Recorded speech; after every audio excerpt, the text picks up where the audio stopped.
Hey there, I am Hi-Rez Hello. Fish. We are here to talk to you about the character development process for new champions. Why don't we do introductions first? Well, I guess I can go. I guess Hi-Rez Steve is the best way to go about it. I'm the new associate designer on Paladins and here to bring a happy 2023. I guess I'll go next. I'm Coddle, or Evil Mojo Coddle, as I go on Twitter sometimes. And I'm an animator on Paladins.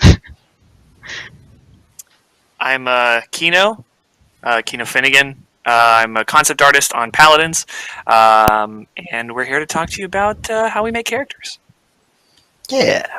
So why don't we get this thing started with talking about the concepting process, and I can speak to the character ideation part, and then I'll kick it over to some of the artists. So we definitely have a wealth of ideas, right? Suggestions from all across the team, sometimes suggestions from people outside of the team, and we kind of towards 2/3 of the way through the year, we start narrowing that giant list down to a list of likely champions to do for the next year.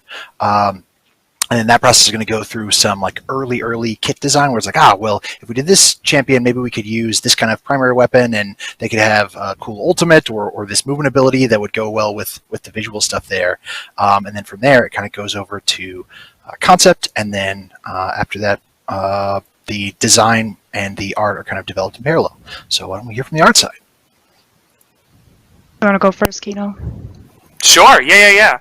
So, whenever we're doing a champion, I think one of the biggest important things to hit is kind of figuring out who they are artistically.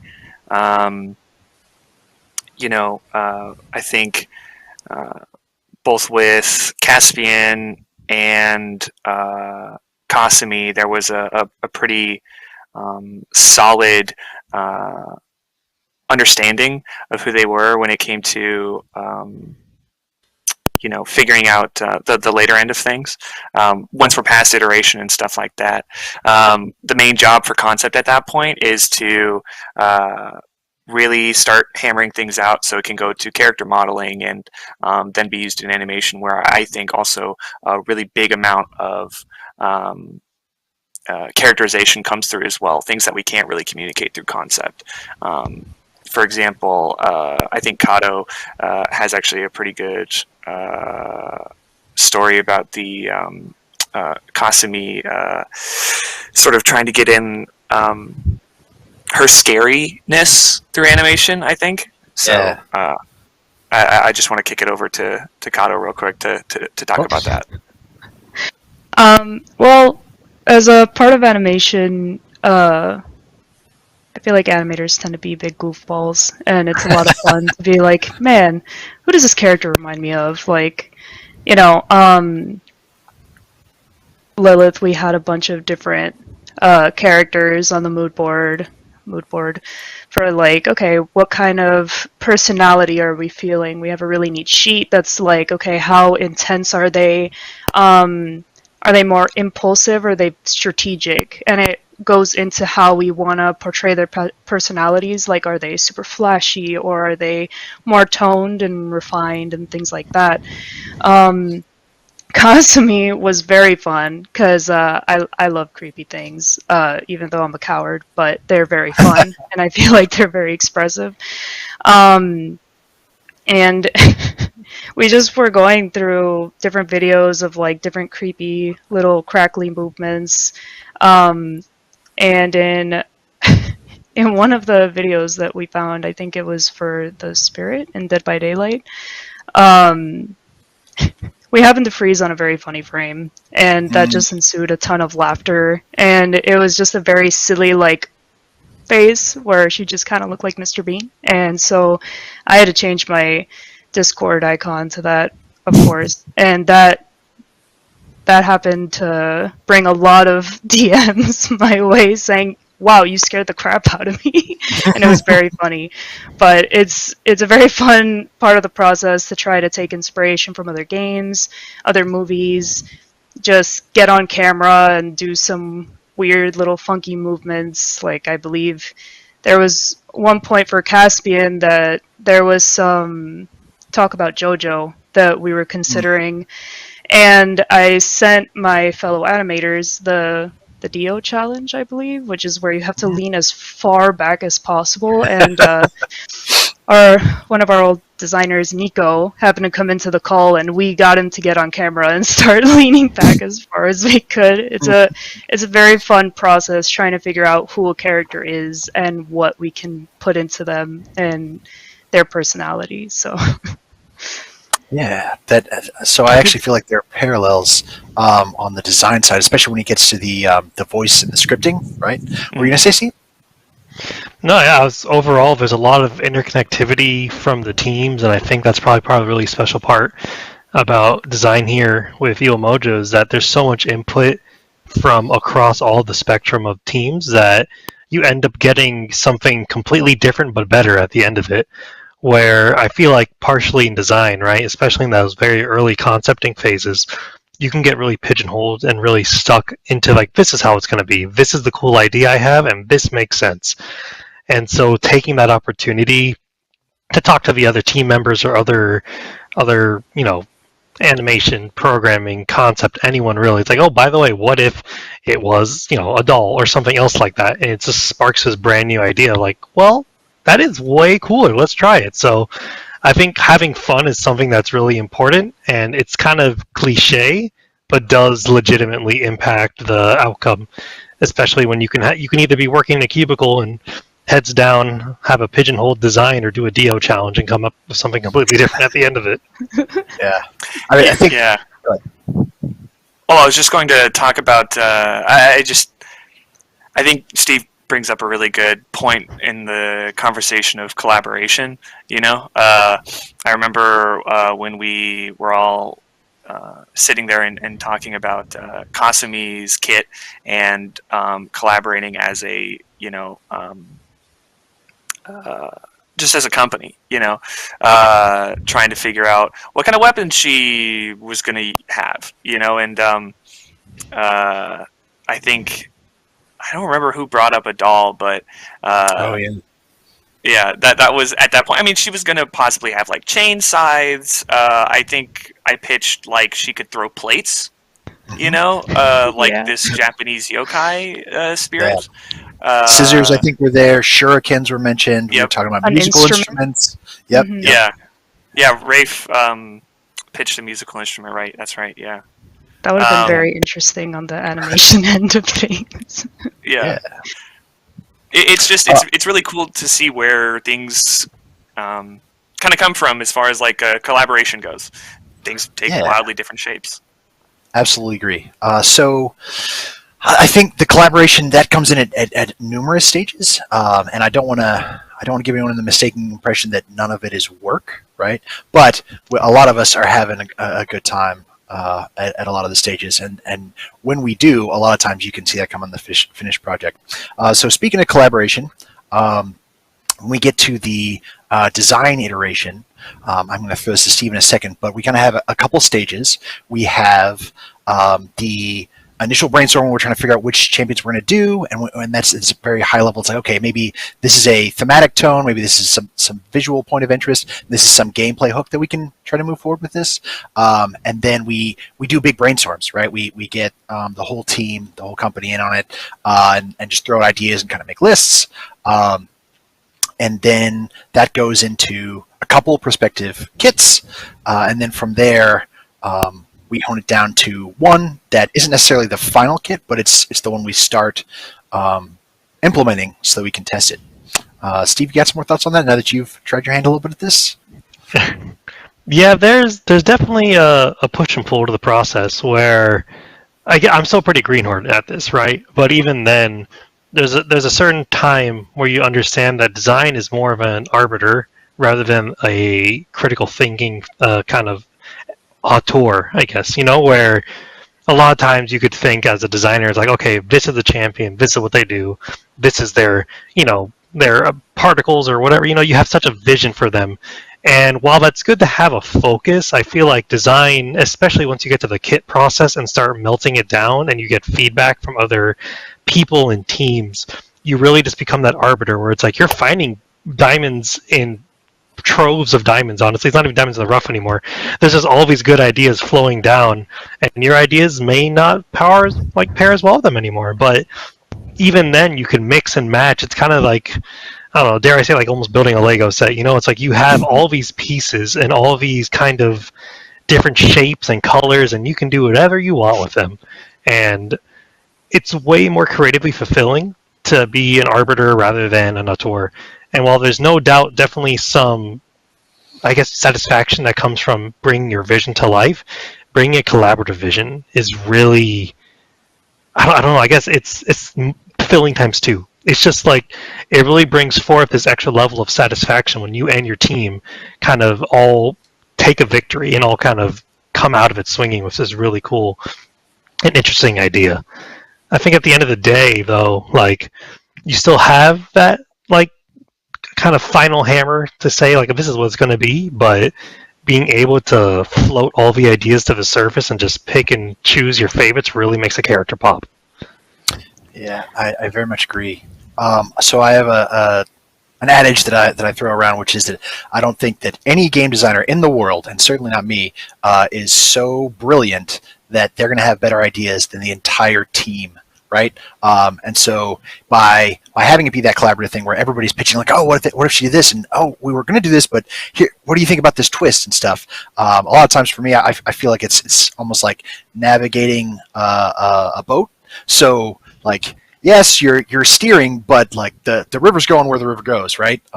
And like you said, I think the products, when you do it that way, are more fun. And a lot of times, I think if people are envisioning game designers deciding like what we do, it's like kind of, but in my experience, it's more often like, all right, how do we solve this, or like what's the way that this needs to work to get the art that we want to have, and get the code implementation that we want to have, and get the mechanics and feel that we want to have, right?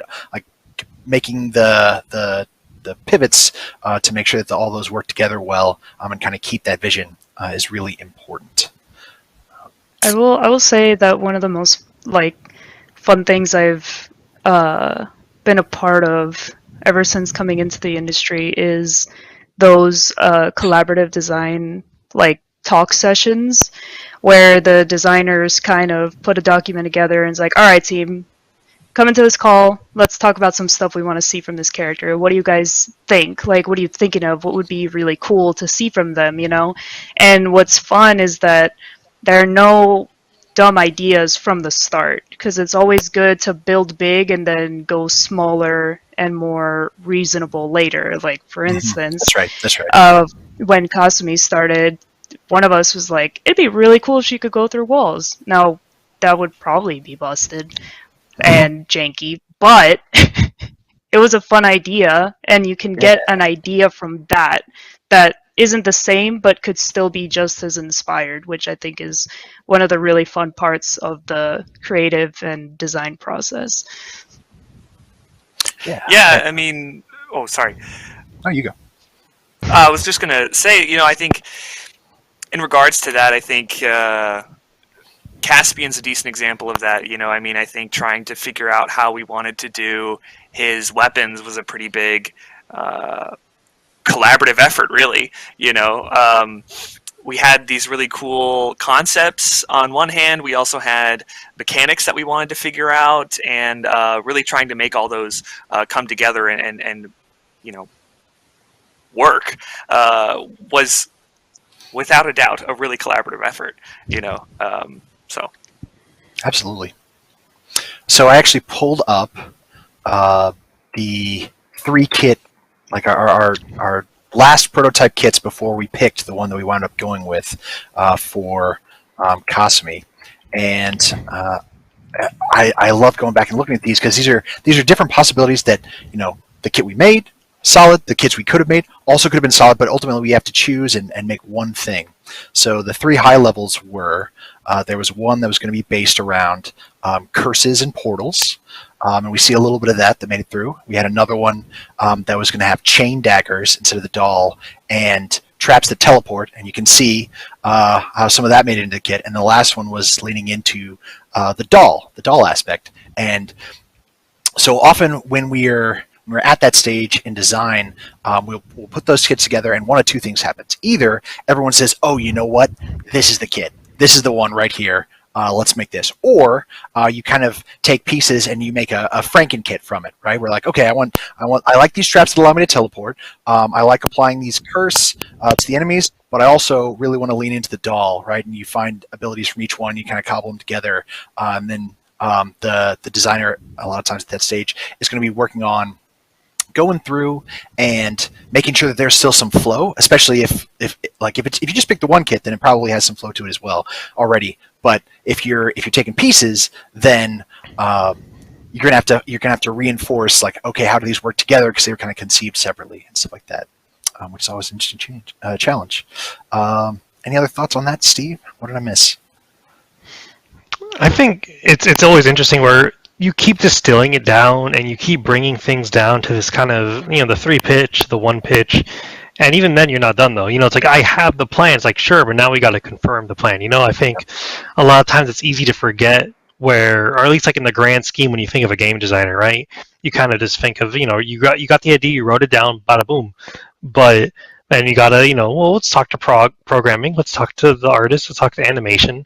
And it's like, yeah, we want her to, I don't know, out of nowhere, she teleports, throws chains, swings from the ceiling, right? It's like, okay, well, that might be a little technically challenging. Let's tone that back a bit. And animation and art, same thing. It's like, we can't make that, like, it's going to be a really big investment to get that to look the way we do, or to work the way we want it to work. It's a buggy mess. And there's always a lot of things you want to, I guess, like double cross your T's and dot your I's, and just really make sure that you're not walking into a landmine, which is another reason, again, that to really kind of hone in on the importance of talking and communicating and really calibrating an idea and design together to avoid, trip-ups between teams, and, just things that you might not think are consequential as a designer, turns out to programming is a huge problem and might really make it difficult to make the character. And that's why, we have artists who are very vocal and talking, and we love talking to them, so. Yeah, there's go ahead. Sorry, go ahead. No, you got it. Oh, no, I was just going to say that it's something that I really enjoy that the designers do, is that they reach out to us as they're coming up with things and as they're trying to finalize kits, and they ask us, like, hey, are we asking too much by asking for this, and things like that, because we are a small team and we have to utilize our resources very intelligently. Sometimes we'll make a mistake, like as animators, and be like, nah, that's fine, that's super cool, I want to do that, and then we'll overcommit to something, and then we can either work with what we got, or we can try to come through with a compromise and be like, hey, this timing's not working out, or this is a lot going on in one move, can we try to tone it down? And it's very nice that we are able to talk to each other instead of just being like, well, that's what the designers want, so I guess I'm just gonna go die now, Exactly. Yeah. No, I think that's a good point. Go ahead. What's up? It's that way a lot on concept as well. Trying to, make something cool. You have to really think about how it's going to affect other departments down the line. Oh, I want this really cool cape here. How's that going to affect animation? How is that going to affect, programming? How could that even affect design, right? Because what if, the cape, maybe that becomes a part of their kit. Who knows? Whenever you're designing a character or anything like that, it's something to really, really, really consider when it comes to when you're making something for games, and especially on Paladins. Yeah. So if we're following along in our process, we've had the initial concept. We've done some iteration on the kit. We probably have looked at a couple different variants on how the champion could look, and we've definitely talked through a couple kits. As Steve was saying, there's an old there's a saying attributed to a German field marshal: no plan survives contact with the enemy. I think the same thing is true. Like no kit design ever survives the first playtest. You're like, well, this sounded like it'd be great on paper and does not work, and vice versa. Like, I wasn't sure about this one. This feels awesome. Let's lean harder into it. Yeah. But let's circle back to the art side. We've gone through the concept, and then we start developing other pieces of the art. What can you tell us about that part of the process? Yeah, I think when you're creating a character, I think a big part of it, especially artistically, is concept has a lot of things to look at. I find that a character can be made in reference gathering, right? It can be made in the first two sketches, but I mean, to reiterate what you just said, most times whenever you show off the thing for the first time, there's always a little bit more to do, because as we mentioned, it's such a collaborative thing, right? And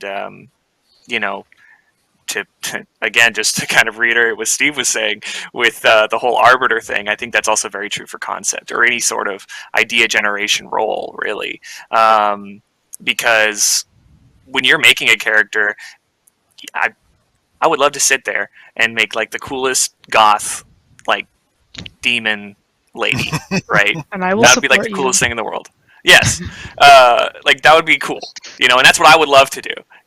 1,000 belts in all kinds of places, and it's super That's dark. right. That's exactly right. A million belts. Yep. A million belts. Probably and then scars that's when rigging somewhere. comes in. Yes. Yeah, rigging. If we want to move, we'll need bones for each of those belts, and I'm sure we have the budget for that. Yep. Yes. Yeah. She's gonna have a really cool dress and 5 wings. Anyways, like that's my desires, right? For something, But what someone else can bring to it is also equally important. And then, of course, following the vision laid out by our art director, and then also things that are brought up by like design. Thinking, it would be cool if like, maybe this character could do this thing, or if, what if we did this kind of weapon, or something like that. That drastically changes everything, and it's important to not be so beholden to one vision in that way. I think you have to try to find the things that are good about those visions, and maybe I like belts, right? I like belts. Why do I like belts? Because I like repeating shapes. I like repetition. How can I work that into another design? How can I work that into something else? That's the job, really. If of course that's the desire that I'm like, I really gotta make sure that I got these repeating shapes. It's like, okay, well, no, I just did that because I wanted to, but if it's something else, if that feels right to what we're trying to sell, like, having these repeated shapes would be good, got to find a different way to do that, and because that's what's better for the character, so I think I can actually point to an example there in Caspian, real quick. Yeah. Which is we like design initially asked like, hey, can we do like the kind of swashbuckling thing? Can we have a sword and a gun and kind of alternate back and forth? And then the art team's like, hey, that's having these things that we then have to make multiple weapons for every skin, which makes those take longer. That's gonna be hard to do. What about if we had these kind of artifact weapons that could become whatever they need to be, and then that led to the kind of revolver that's got the orb in the middle and the kind of on the side, and the sword that also extends from a similar orb, and kind of got similar grips on them. And that's this back and forth that ultimately gets us to something that works better in the game. Anyway, back to you. No, I mean, that's exactly true. That's that's that collaboration in action, which I think, I don't know if that would have necessarily been the first idea off the bat had it not been for these things, and that's the beauty of this stuff. It would be fun if concept was just like, oh yeah, this is a cool idea, this is my cool picture, but you've made it, it's perfect, it will not change. Yeah. And I think the reason why you would do something like illustration over concept, right, is because you don't really want to care, or you don't really want to worry about the technical issues and the technical problems that come with it. Concept at the end of the day is really problem solving.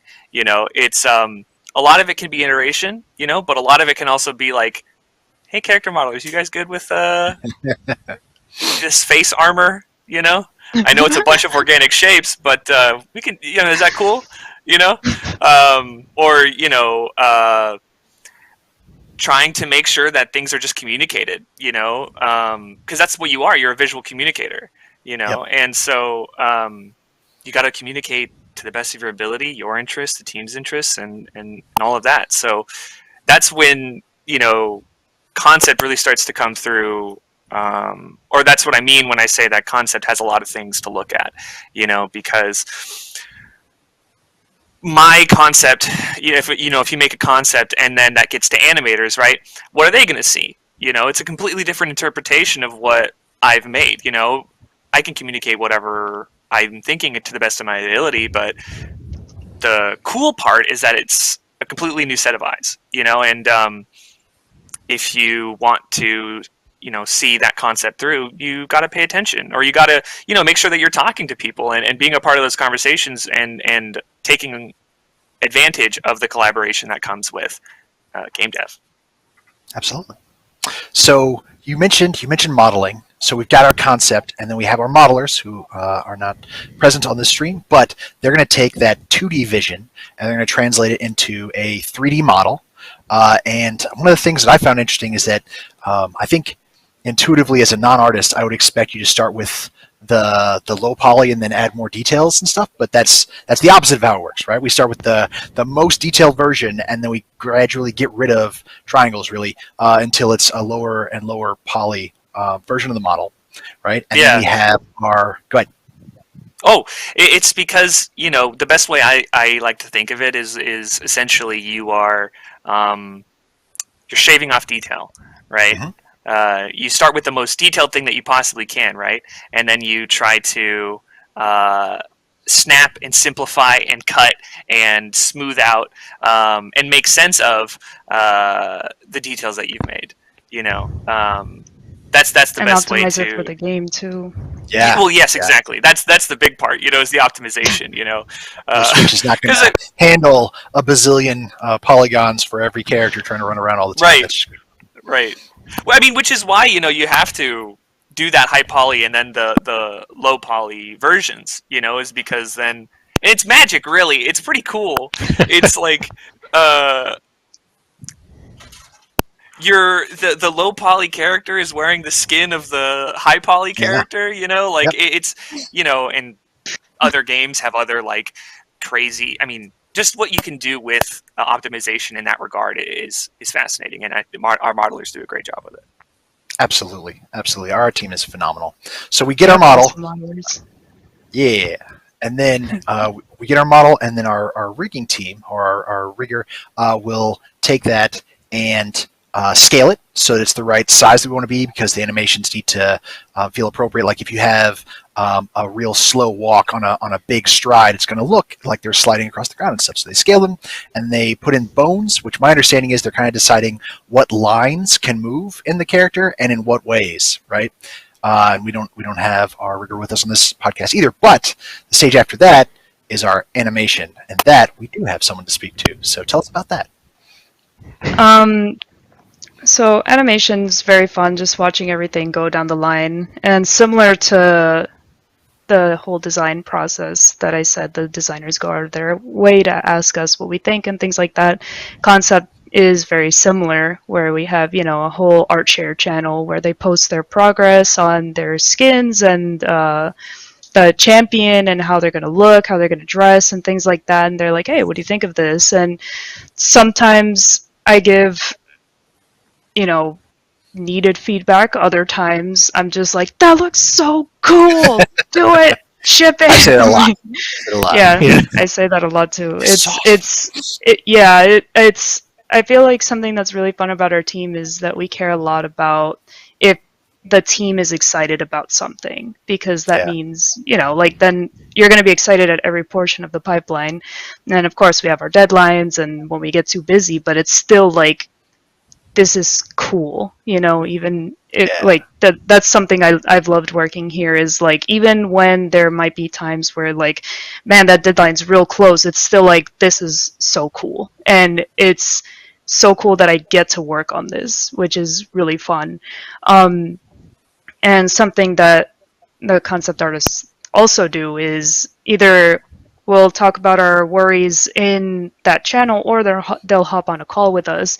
And they're like, hey, how's this looking? I know that there's a lot going on here. And then if we look at the schedule and how much time we have, the animators might be like, well, so there's a lot of secondary work here. And what secondary is you move the character's body, right? And then secondary would be like the hair or ears or a tail or a cape. So if it's like ears and long hair and a cape and a tabard and a skirt and like all these things, it's like, that's going to take a long time.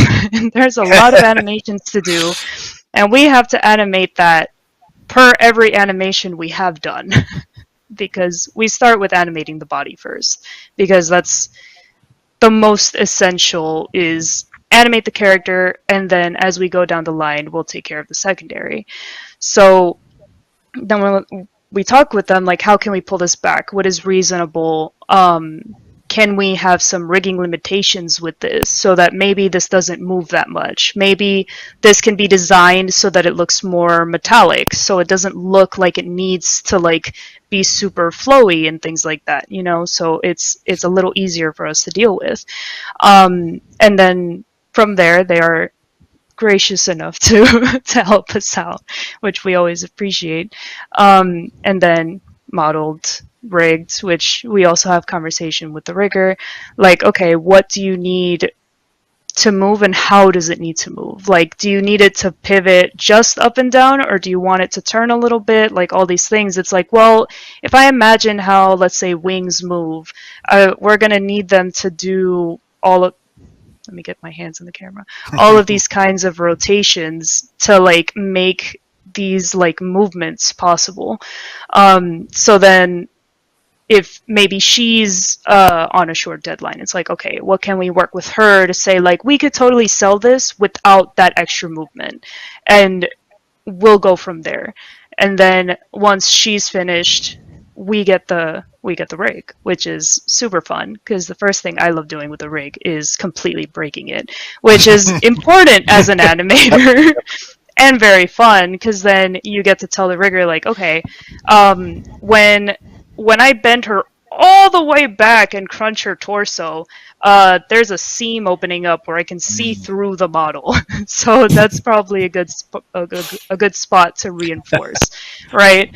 Like Kasumi, she has her bow, like her sash, and there was a part where, like, in the character intro where I have her curled up, I have her so curled up to like look at her doll that that part of the sash and her torso were coming apart. So it's little things like that. And then from there, after having the fun of breaking the rig, we go into the blocking stage, where we just very quickly pose it all out, like, for each animation as much as we can. So like a run that's supposed to look like this just looks like, and that's fine, because it gives people something to work with when they get to put the character in engines. So even if it's not done and polished, they're like, yeah, that's a run. She's moving. It's working. The tech art's in place. The programming's in place. We're good. After we get all of that blacked out and passed on to everybody, that's when we start polishing, and we got to worry about runs, the fire, the Q ability, the F ability, the right mouse button, and the ultimate, as well as little things in between, like run directions, forward, back, left, right, forward, left, forward, right, back, left, back, right. And then there's also the emotes, and then the character intro. There's also aim arrays, so the body's like pointing in different directions, so that when you shoot, it doesn't just stay forward when you have your mouse moving in a different way. the person can see where your character is moving. And there's a lot of interesting like things that go into that, because the same way we talked about Dio's super far lean back, and how I tried to make that an MVP pose for Caspian.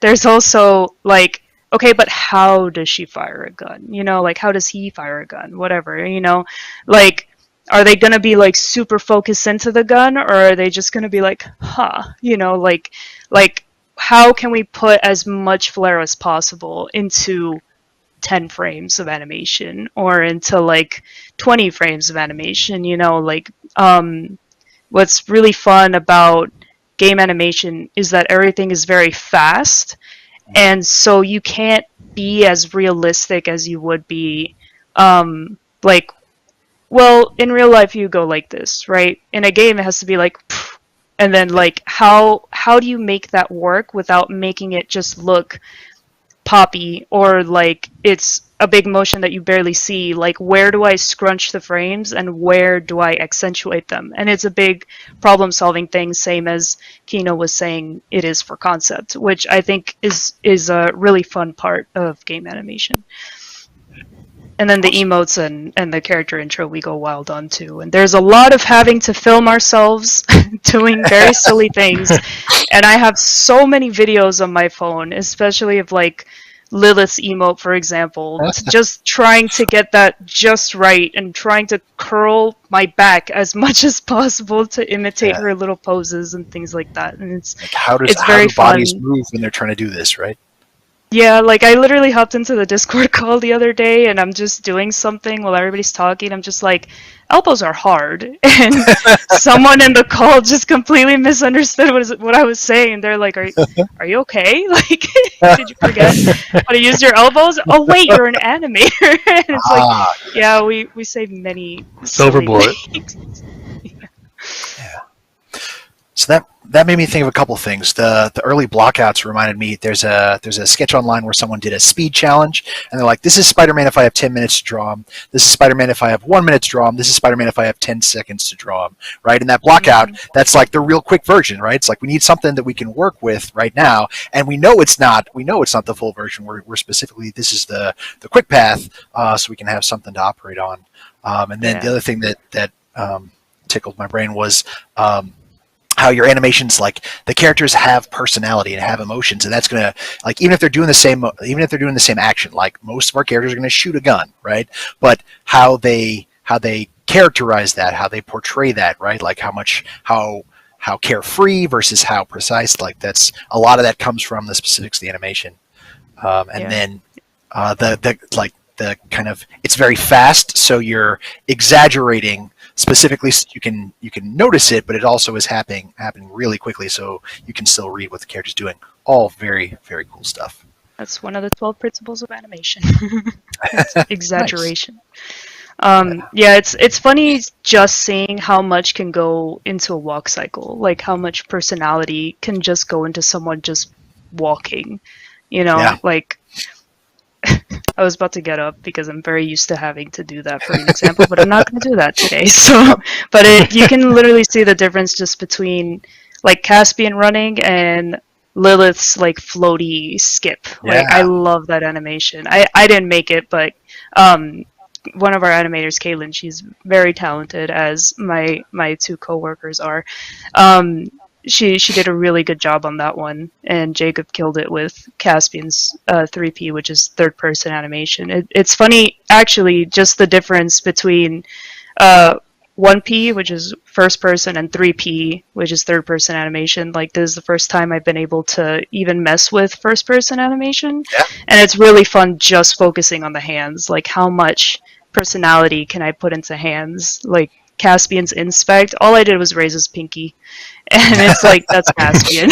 Completely different all of a sudden. Cool stuff.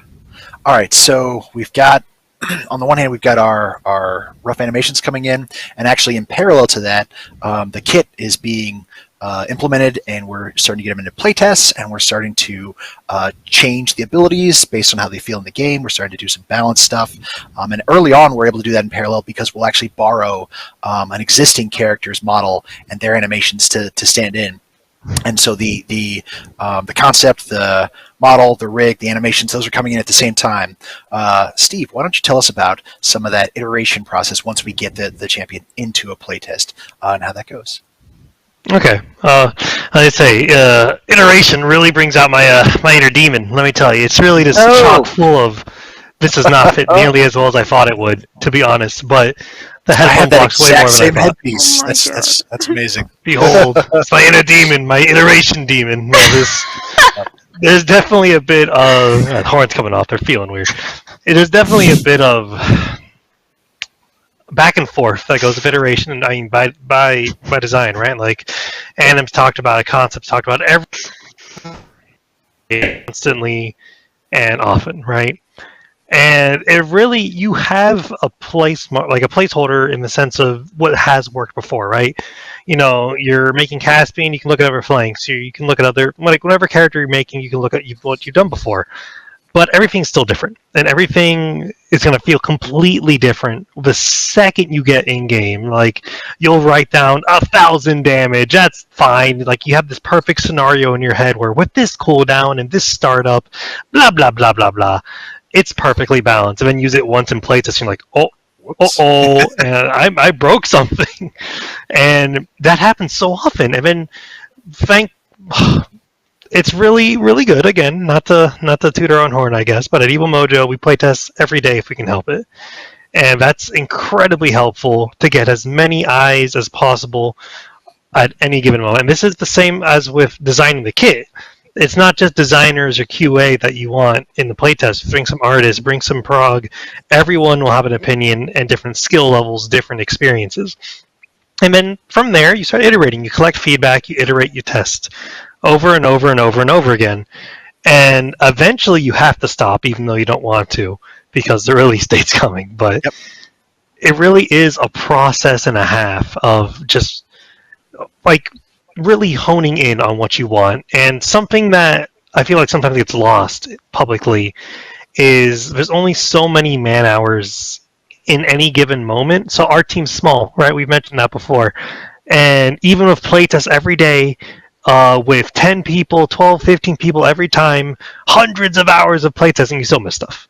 And this absolute millisecond it goes public, you have thousands of people getting their hands on it. And when thousands of people get their hands on something, they're going to find things instantly. That's 10 times the amount of work you could have put in instantly. And there's nothing you can do about that. The best you can do is predict.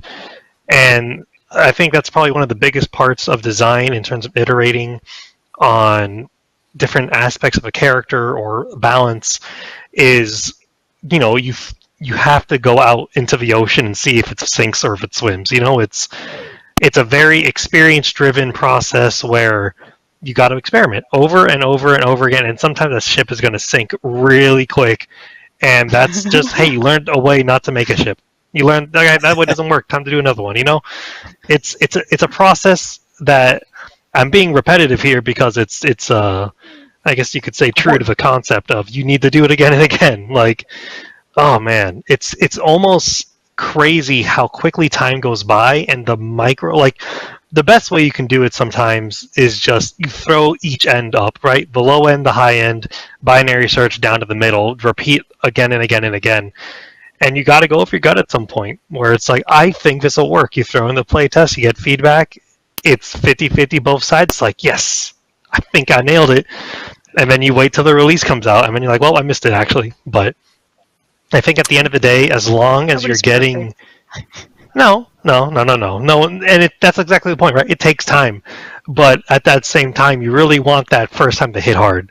Because if it, you know, the best impression is the first one, or the most important impression is sometimes the first one. But that's kind of that double-bladed sword there, where it's like, you can have something perfect, but it's about the whole rather than the something like, you know, each individual part. You want the character or the balance patch or whatever it is to come out feeling better as a whole. You know, some things are going to miss, some things are going to hit, but overall, iterating on that kit and getting that feedback early playtest.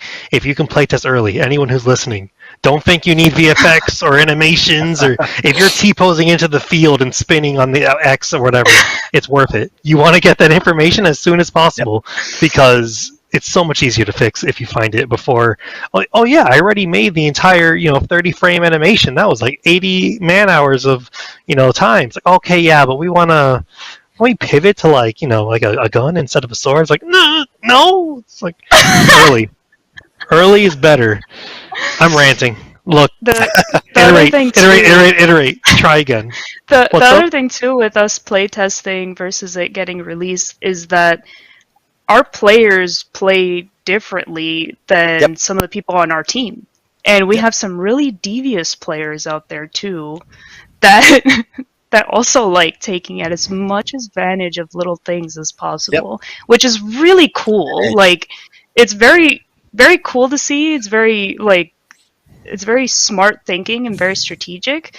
And we have people on our team that do the same thing. But you guys might find something that's just like, we didn't even think about that. Like, it's like, why would you even want to do that? But it's an important part.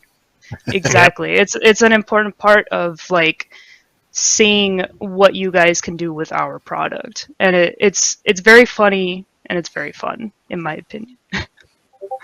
Madden too. A lot of good points there. So I really like the point about the first hour it goes live. There's going to be more hands on it than even if we spend our whole day every day just playtesting. The first hour, there's too many players, so you guys are going to get more time in on it. So of course you're going to find stuff that we didn't.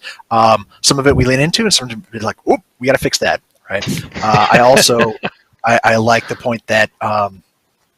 We're making these changes as stuff is coming in, right? So we don't get the full kit and the full art, and we just start to nope. We're working on it with an old champion and their animations. We're working in it with some of the devices working and not others, and that means that even if you think one thing's perfect, right? It's like okay, the primary fire feels great. Now I need to get this movement ability feeling where it's supposed to be. It's like okay, well, it felt great when I only had like my other abilities working at like 2/3 their full functionality, but now that they're good, it's a little too strong, so I need to bring that back down. And one of the questions that I find most important to answer as a designer is, okay, this doesn't feel good right now. Does it not feel good because something's not in yet? Is the effect not final? Is there no audio for it? Is there functionality that's not there? Or is this something that when all those pieces are there, it's still going to feel bad, right? And that's very hard to tell, right? Because what's obvious is it's not working right now. But you have to kind of envision, okay, when all the things are there, will this work or will this not? And make decisions like that. Another thing that you said that resonated with me is we're not making small changes. We're not like, okay, cool. So this does 135 damage per tick. Let's try it at 136. We're trying stuff like, okay, let's double that. Okay, let's turn it off entirely. This ability doesn't do damage. Let's let's add an entire additional effect onto it and see how that feels. Right, we're making big sweeping changes because you have to make large changes and then hone in. Otherwise, you could keep on like, oh, let's try 137, 138, and never hit the point that feels good. Right, so that's another thing that comes to light when we start seeing a bunch of players playing it all at once. All very good stuff. So there are another. Go ahead. Sorry, something that's very fun to me is that we also have really awesome, talented, and very funny programmers, and it's really funny once you get the word from tech art, like, yeah, your animation's in if you want to go test it, and just going into the training room on our dev build and maybe shooting. And then you suddenly see a T-posing Atlas come out of your gun. Why? Because there's no VFX, so programming had to put something there, and they're gonna have their own fun. So suddenly you like try a Q ability, and it's like, oh, what did I just throw out? It's like that's the cat mount zooming across the map. That's pretty cool. Like it's very funny. Yeah, some of the temp art is really amusing. We've had slow motion jumps that look like you're parachuting before. Crazy stuff.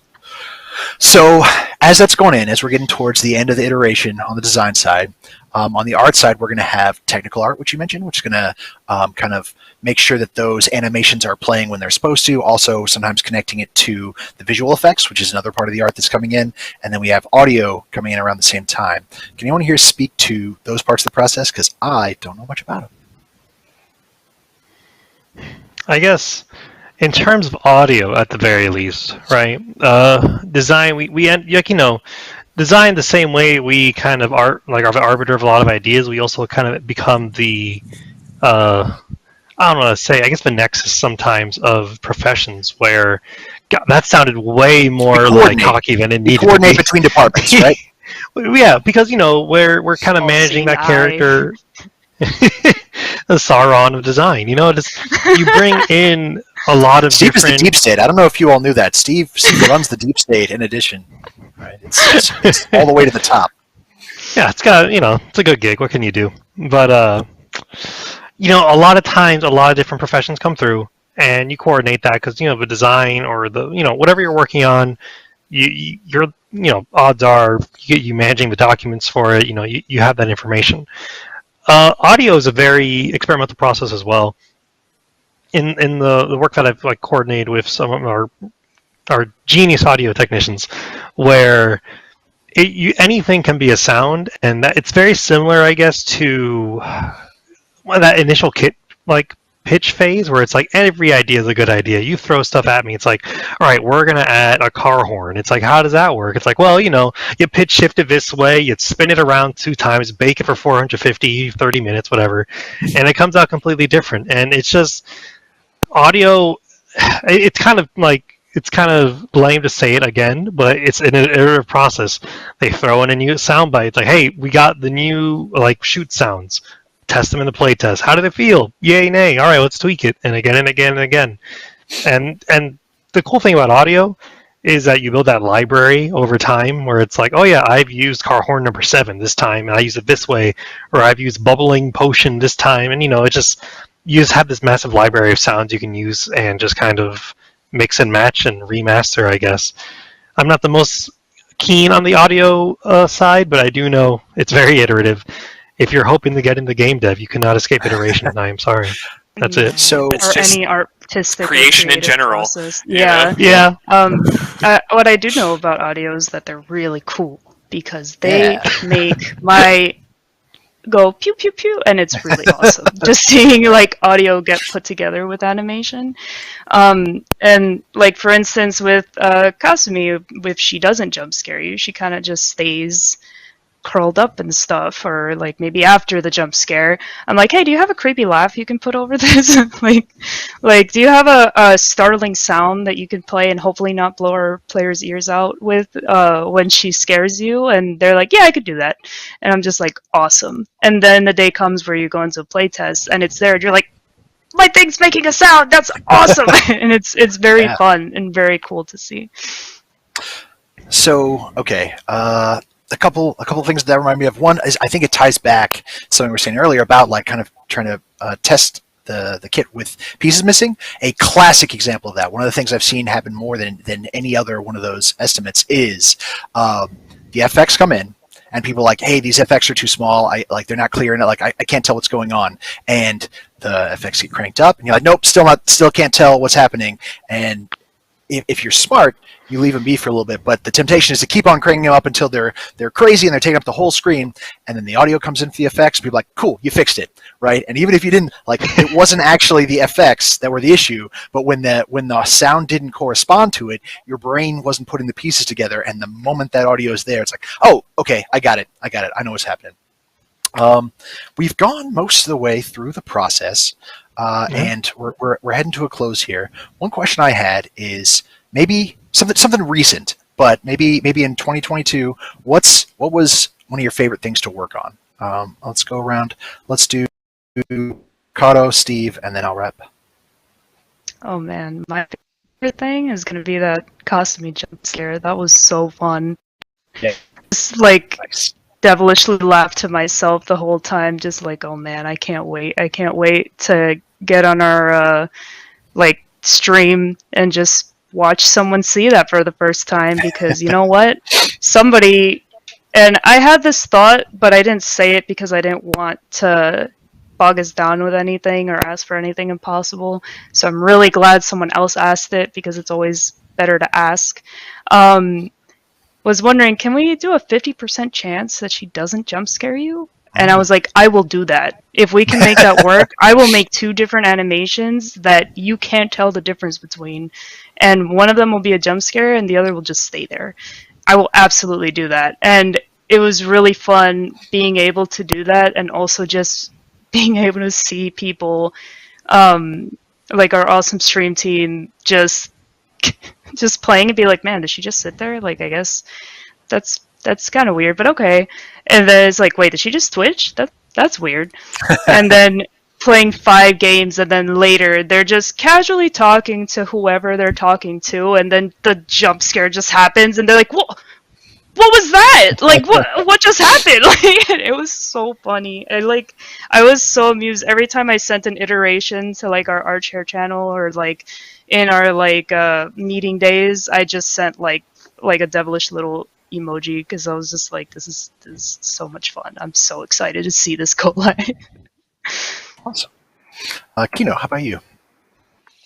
I mean, I think my answer's kind of simple. I got to work on Kasumi's first skin, which was the Love Struck Kasumi, and so I think it's my favorite thing to work on. Not the only thing I worked on this year, of course. There's a lot of other candidates for the favorite thing, but the thing I like about that one, I mean, it's the first skin that I did in Paladins, and that got released, and that's exciting. It's sentimental, so It came out so good too. That's like one of my favorite skins from this year. I love it. You did an awesome job. Thank you. I mean, it's cool. It's always cool to be able to get your work, just to be able to. I mean, like, you get to see fan art of things that you've done. You know what I mean? That's crazy. Definitely I'd have to say, Love Struck Kasumi was pretty cool.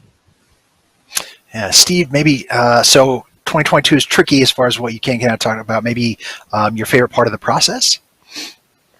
Yeah, I guess, yeah. We'll play safe. Process. I do have a safe idea too, though, for what it's worth. But I think okay. Let me just dogpile on that idea before it gets out of my brain.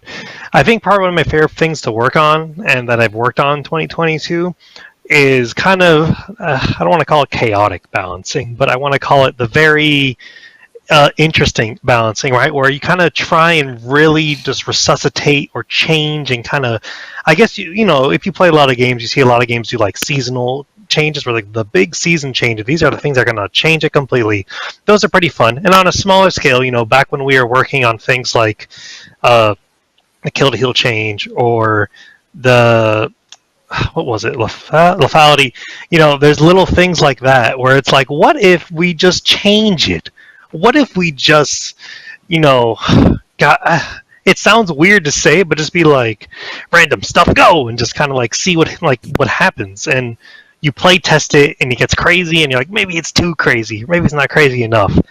And I think working on, as silly as it is, just those item changes, and just kind of releasing it into the world and seeing what happens is probably one of my more fun parts of 2022. Awesome. Yeah, sometimes we get things right, sometimes we get things wrong, but our balance team definitely works very hard on those changes. For me, I like other folks have said here, I love seeing what happens when the stuff we're working on gets into the hands of our players. I love seeing the plays that they make, maybe leveraging combinations or aspects of the abilities in ways we hadn't thought of. I love seeing the fan art. I love seeing the cosplay. As far as what I worked on specifically, I really liked the place that Bomb Queen Betty La Bamba wound up, and that wasn't I wasn't by no means the only or the primary designer on that, but I was really happy with where it wound up visually, the gameplay. I love her kind of manic bouncing and the kid and the explosives and stuff. I love everything about that, so that made me really happy. And of course, I'm really excited to see what we can come up with in 2023 as well. But yeah, I think that's gonna about wind things up for us. I'm Hi-Rez Fish. We got Kato, Kino, and Steve here. Thanks so much for playing Paladins with us, and thanks so much for joining us here on the podcast. I hope you enjoy what we have in store for you. See you in the realm. Thank you. Thanks.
Hello, champions, and thanks so much for tuning in to the Season 6 Showcase. We hope you enjoyed that episode of the Evil Mojo podcast, but now it's time to deep dive into what's coming up for Paladins in its next update.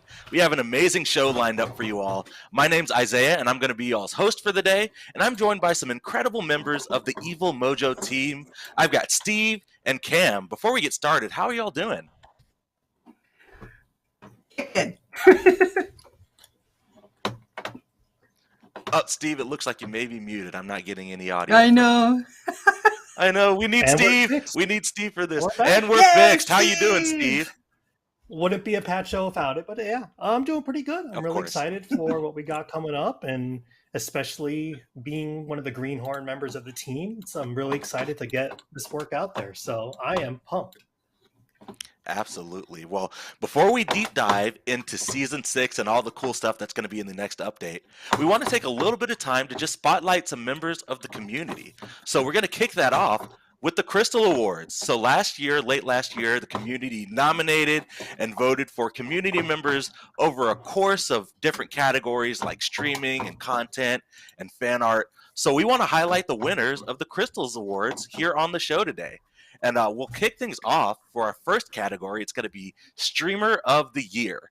And the nominees for that category were Andrew Chicken, NTBs, Coon Dragon, Doctor Strange, Valley, and Lola Kitten. And I'm pleased to announce that the winner for Streamer of the Year is Andrew Chicken. Super congrats to Andrew Chicken. And we've actually got an acceptance video from him to talk about his award.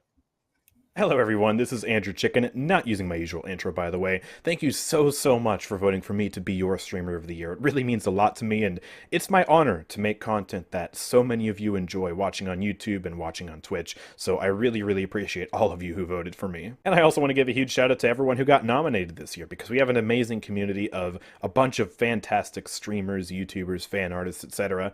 And there are many more people who deserve recognition than who even got nominated for the awards this year. So shout out to everyone. I love you guys so much, and thank you for voting for me to be your Streamer of the Year. Shout out again to Andrew Chicken, and congrats for winning Streamer of the Year as voted by the community. Awesome stuff. Well, let's move right along to our next category, and it's going to be Video Creator of the Year. We had 4 nominees in this category. Andrew Chicken again, Raven Trick, Frost Fangs, and Daddy Mouse. And the winner of Video Creator of the Year is Raven Trick.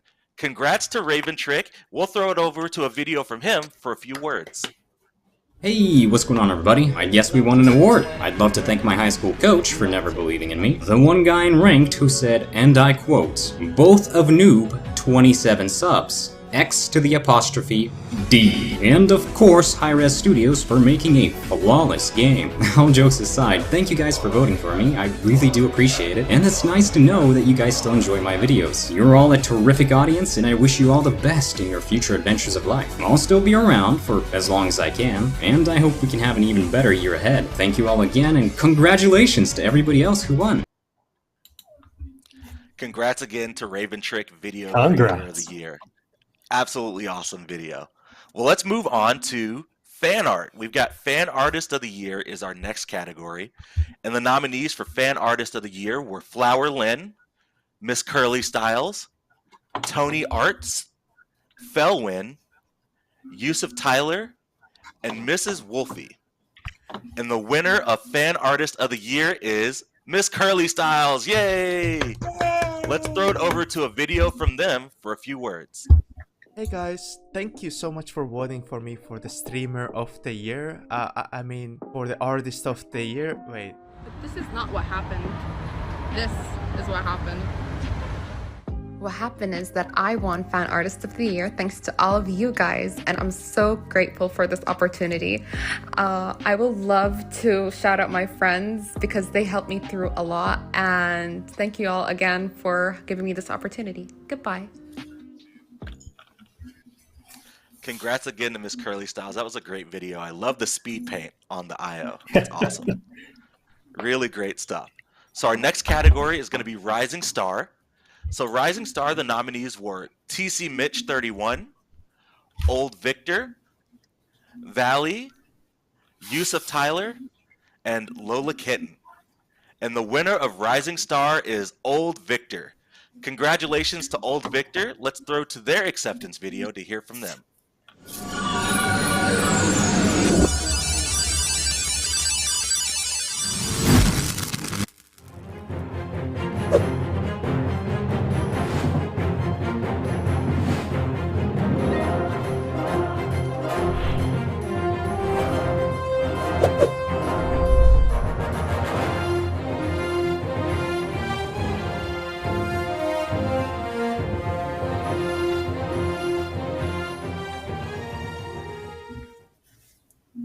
Shout out again to Old Victor. Congratulations on winning Rising Star.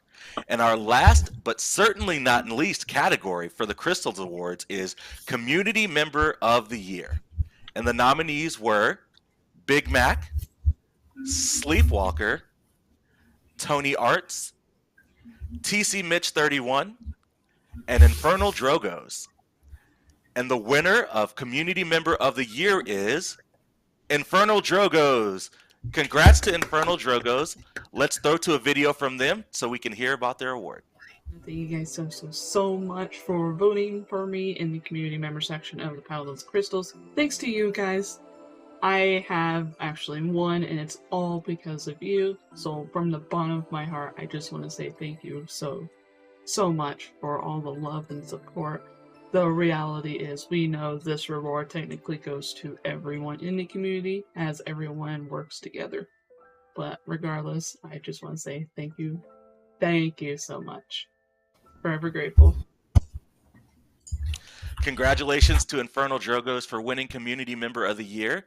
And that wraps it up for all the categories for the Crystal Awards. Again, a huge congrats to all of our winners. Thank you so much for everything that you do for the Paladins community. So we want to continue highlighting community members. Sorry, go ahead, Steve. Just wanted to say quick that all of the nominees, all of the winners, all of y'all being content creators of any type are incredible. You bring so much life to the community, and it makes being a dev that much more fun, be engaging with all of you. So huge props to everyone. Absolutely. Awesome words, Steve. Well, it wouldn't be a Season 6 showcase without some cosplay. How are you all feeling about cosplay? You want to look at some cosplay? We had the Season 6 Showcase Cosplay Contest that kicked off in December. We had tons of amazing submissions. The cosplay community came out in full force to show off their cosplays, and we had 5 different categories for cosplays. So I'm super excited to announce the winners for each of those categories for the Season 6 Cosplay Contest. Our first category is going to be for craftsmanship. So this is going to be the winner for craftsmanship is going to be Kongman21 as Rave Mave. And I believe we're going to be able to look at all these cosplay contests. Absolutely incredible stuff. What do y'all think? Yeah, this is super dope. Honestly, the mask really sends it for me. All the LEDs are a really incredible touch. I am too impressed. You work too hard. Yeah. I know, this is absolutely amazing. I can't even begin to imagine how they fit all those LEDs in to get the custom faces. They've got the LEDs on the ears, they've got the details in the armor and the weapons. Really, really awesome stuff for Kongman21 winning the craftsmanship category. Sorry, go ahead, Cam. I was gonna say, how do they see? It's really well done. That's a good question. I'm not sure how they see it. Yeah, for sure. Well, great stuff to Kongman21 for winning craftsmanship. Let's move on to the novice category. In the novice category, we're going to have the winner for that category be Backyard Cosplay as Clockwork Torvald. Awesome. I love it. That was great. Yeah. I love the details on the gauntlet. And the sass in the pose is great. I love it. Yeah. They had several pictures in their entry, and their poses were on point, let me tell you. But I love the sass, and I love the details in the gauntlet and on the backpack. Really, really great stuff. Cool. Absolutely incredible. So let's move on to the likeness category for the cosplay contest. And the winner for likeness is going to be Bradiator as Deadly Parlor 7. Wow. This is just stunning. This is so good. Insane. Looks like you just ripped 7 right out of the game. Please no, I Yeah, don't the need him pro- after me again. Yeah, I don't know if I can yeah. handle Please that. don't hunt us down. Yeah, But the yeah, the proportioning of the details in the armor, it's so good. absolutely incredible. Yeah, the details in the armor. They've got the graphics on the cape. The mask is on point. It just looks so sick. I love it. Incredible. Congratulations to Bradiator for winning the likeness category for the season 6 cosplay contest. And then we've got next up in the cosplay contest, our next category is going to be creativity. And the winner for the creativity category is going to be Maribulk as Ying. Ah, how pretty. Nice. I love it. How's that mirror floating? What is this? I know, right? How's the mirror Probably, floating? I don't, I'm gonna guess fishing line because that's always the trick. yeah, think this it's looks magic. great. I love they hit the details and Ying's It's so dress good. perfectly. I love the scrolls on the back, and of course the mirror having it floating like that in the picture. Really awesome stuff. Super creative stuff from Maribulk. Yeah, really good So attention to congrats to detail. Great them. job. And also, I want to give a second shout out to Maribulk. They also won our final category, which was community favorite. So their entry into the season 6 showcase cosplay contest got the most likes on Twitter. So they will be actually winning a second category in the contest. Huh. So again, congrats to Maribulk. Really awesome stuff with this Ying cosplay. Yeah, amazing job. Great I job. love it. And, so that wraps it up I'm for honestly all of the shocked. categories. Yeah, sorry, go ahead, Steve. I need to get my timings better. I'm honestly shocked that even our novice category was so good. Like, I know, this is everyone out of the ballpark. Incredible stuff. Well, that wraps it up for our cosplay contest, and we have one more note for community highlights. I'm sure the Paladins community may have watched the Paladins Winter Cup last month. We wanted to give a quick shout out to the winners of that tournament. Team Sophia, it had Nick, Crunchy, DPS Eagle, Alex, and Nosy on that team. It was a really awesome tournament. Lots of competitive action in Paladins. It was really great to watch. And again, congrats to Team Sophia for winning the Paladins Winter Cup. And again, we had so much awesome stuff from the community in Season 5. Let's take a quick break and kind of recap what we did on the Evil Mojo side for Season 5. We'll be right back on the other side of this video.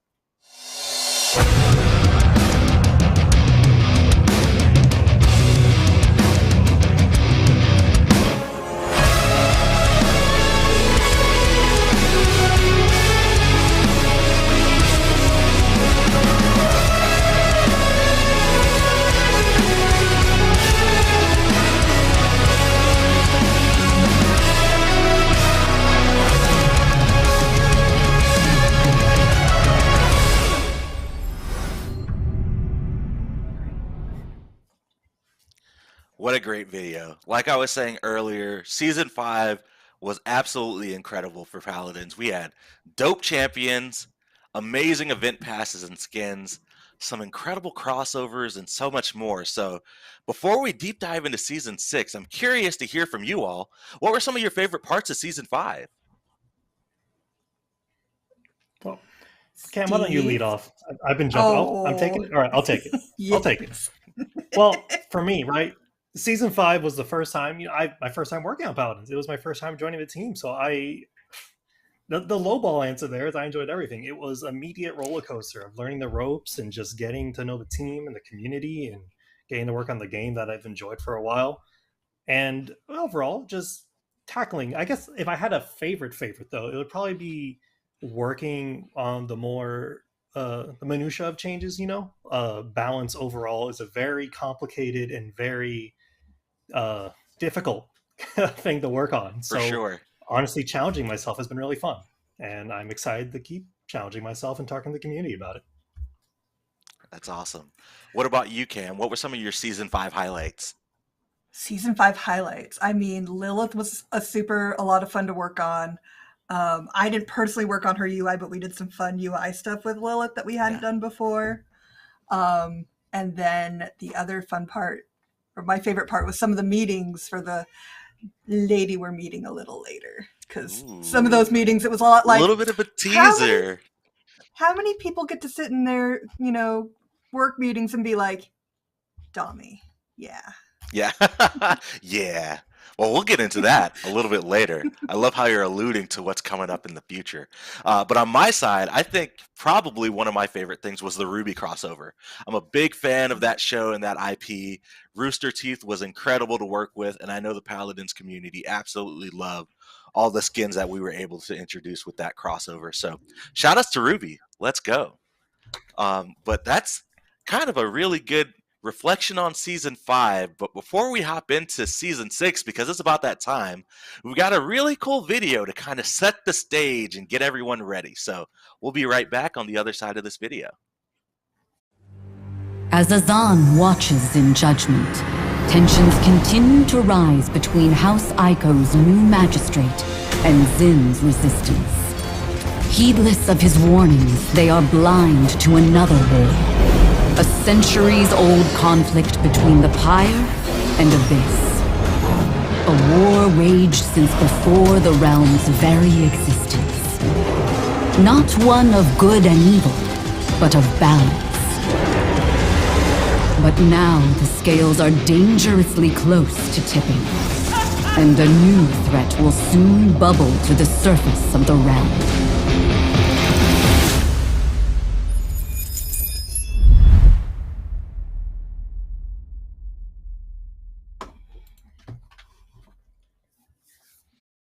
I wonder what that new threat to the realm is going to be.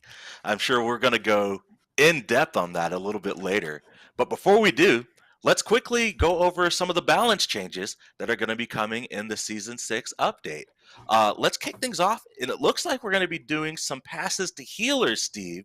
So I'm going to throw to you. Talk to me a little bit about how we're addressing healers in the first update of Season 6. Yeah, sure. So with these keywords, we're adding those to all the talents, and this is mainly a response to the dual support meta that we've had in high elo ranked matches for a while. From AOC and community members, it's gone on too long. You know, meta should be broken every so often.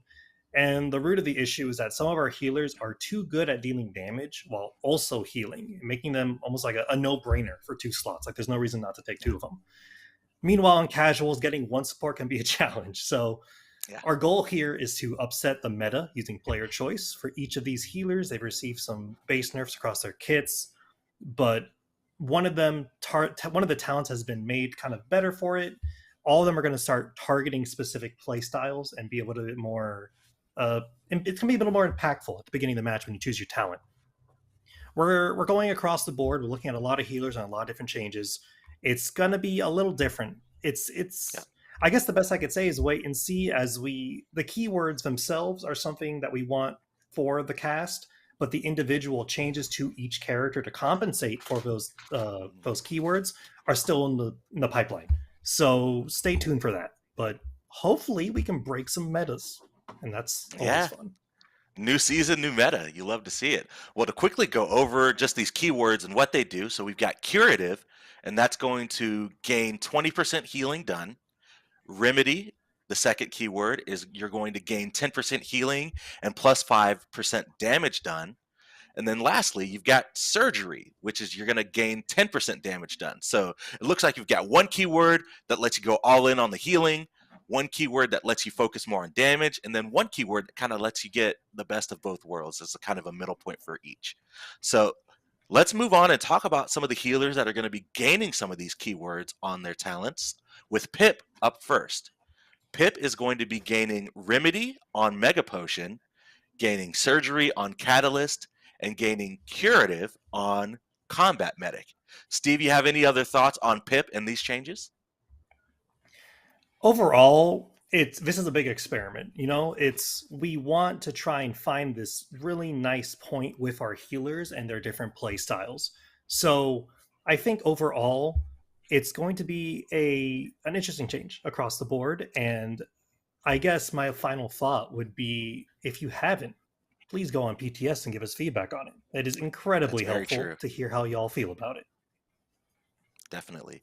And then another note for Piff, as you said earlier, other adjustments to various elements in the kit are planned as well. And it looks like we're looking at nerfs to Potion Launcher, Explosive Flask, and Healing Potion to compensate for the keywords being gained on those talents.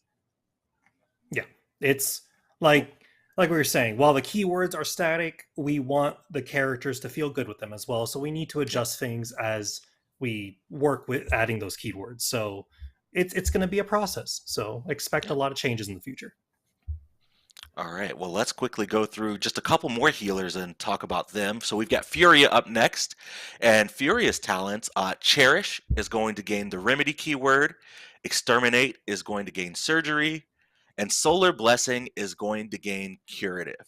And it looks like we are planning or looking into nerfs to Pyre Blade, Kindle Soul, Pyre Strike, and Inflame to compensate for those keywords. Any thoughts on Furia specifically with these changes, Steve?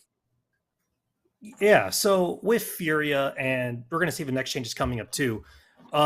We were trying to target more of the frequent complaints among dual healer meta choices, right?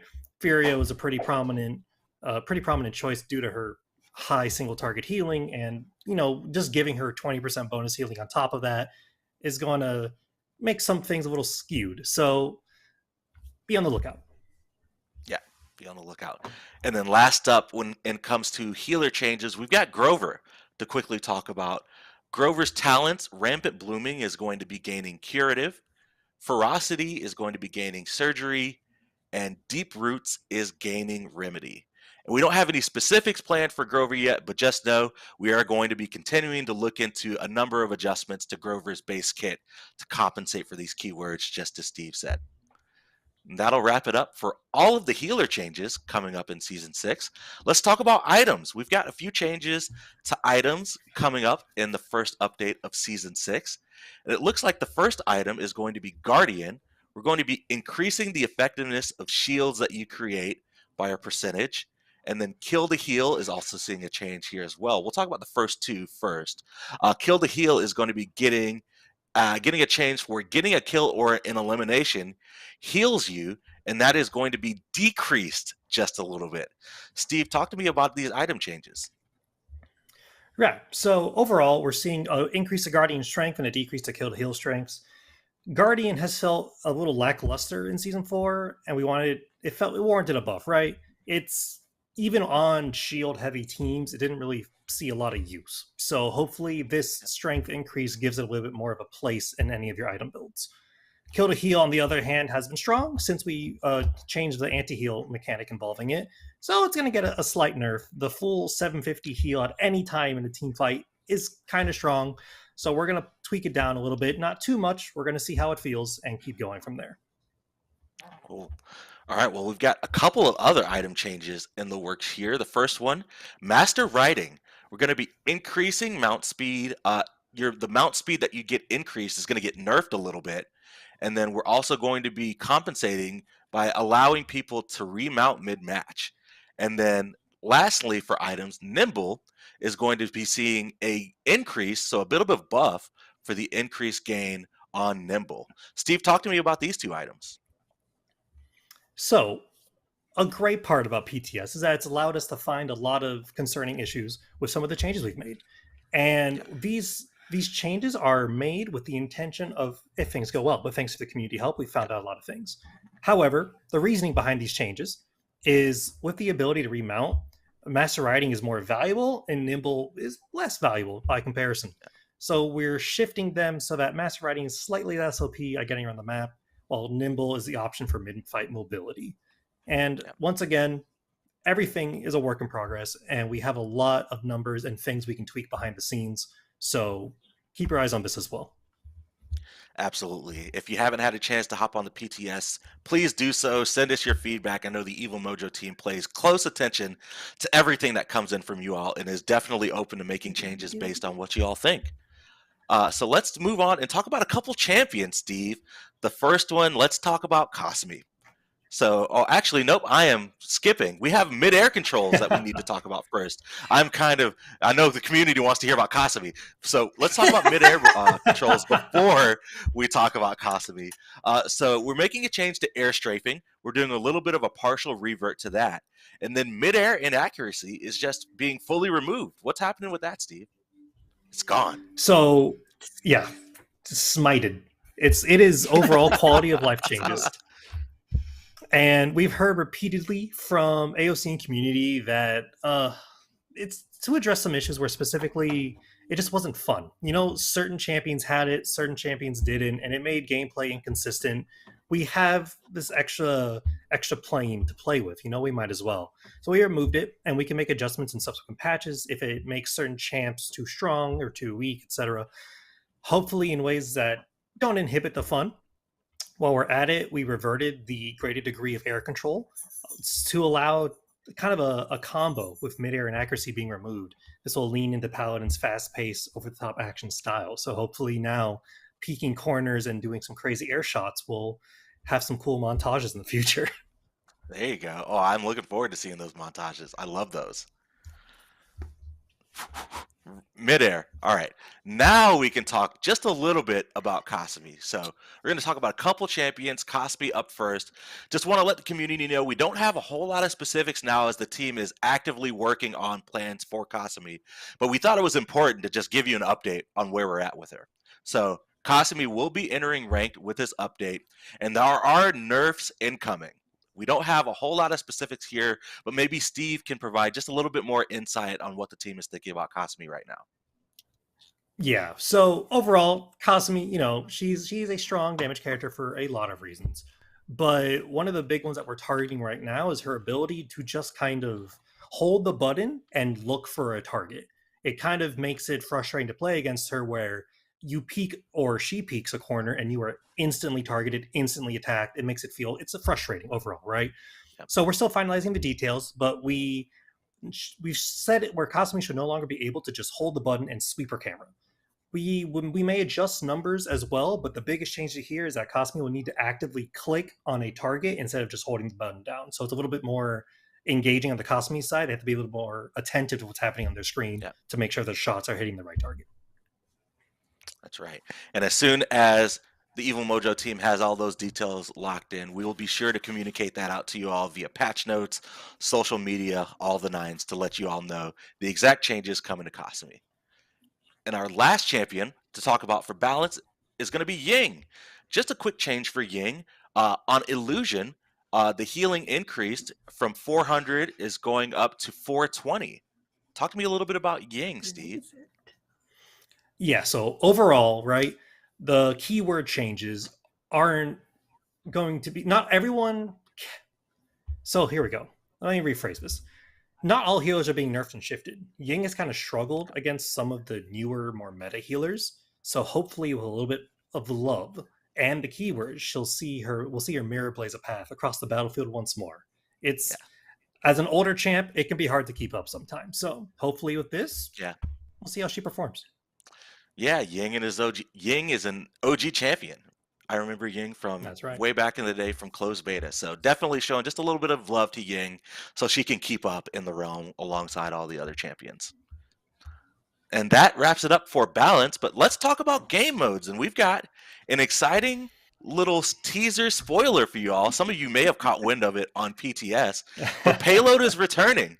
We're super excited for this community requested game mode to come back. Steve and Cam, I know you all have just a couple of notes to talk about on Payload. What's going on with Payload in this next update for Paladins? Well, I mean, we dug it up. Oh, yeah. Okay. We dug it up and brushed it off, got it out of the closet. But, I mean, yeah, Steve, go. Yeah, I mean, honestly, that's been part of the big things we've been tackling right now is testing the maps. Of the Payload maps that we have, a lot of champions have been added before, after Payload was removed, and all these other changes have happened since then that the maps, have a little bit of catching up to do. So I'm very excited for y'all to get your hands on it. But it's an oldie and a goldie, so have fun. Yago and Stealth Grass. Ooh. See, I didn't even think about Cam. It's been a while since players have had a chance to play Payload, and I didn't even think about what the implications of all the new champions in the mode bring. That's really cool. Chaos. I know. That's going to be super awesome. And again, we're excited to bring back Payload. We know the community has been requesting it, and we're looking forward for you all to be able to play it again once the Season 6 update drops. Now, let's talk a little bit about quality of life. And Cam, I know this is going to be your specialty here. I hear we have some exciting updates, and we've done a ton of work to do some refreshes to a couple of UI screens. Talk to me a little bit about that, Cam. Yeah, so there's been a major overhaul on how you interact with your inventory versus the store. Kind of wanted to make it easier for you to tell what you owned, how to, equip all your different accessories a little bit easier, have it kind of be less scroll through 3,000 avatars. And then also just make it easier just to navigate your history and stuff like that. So it's not nothing game breaking, but just kind of moving things around, making things more visible. Right. It's been a lot of work, but it's been, I think we're getting there. We're getting close. Yeah, I mean, looking at it on the screen now, it looks a whole lot cleaner. Like you were saying earlier, things are a lot more visible. I think players are really going to enjoy going in and equipping their loadouts and stuff like that. Don't hit that last one. Don't hit that last one. Yeah. And since it's there, that last one's a little hint. We are adding, hopefully, another item type here in the future. Spoiler alert. Just for you y'all. saw it here first on the Season 6 Showcase community. Notes. But then, again, also, if you go to the player now, it'll switch just to your player infos. And you can just... We made the whole button for your whole past wins and losses. There's now just a full button, so you don't have to navigate to a button. Of course, we don't have any play history on this account, but that's okay. But that is all the stuff we've added. It's been a lot of work, but I think it's come out great, and it's been really good to see what y'all have thought about it. For sure. And I know the community definitely appreciates all the hard work that went into this. It's a big quality of life change.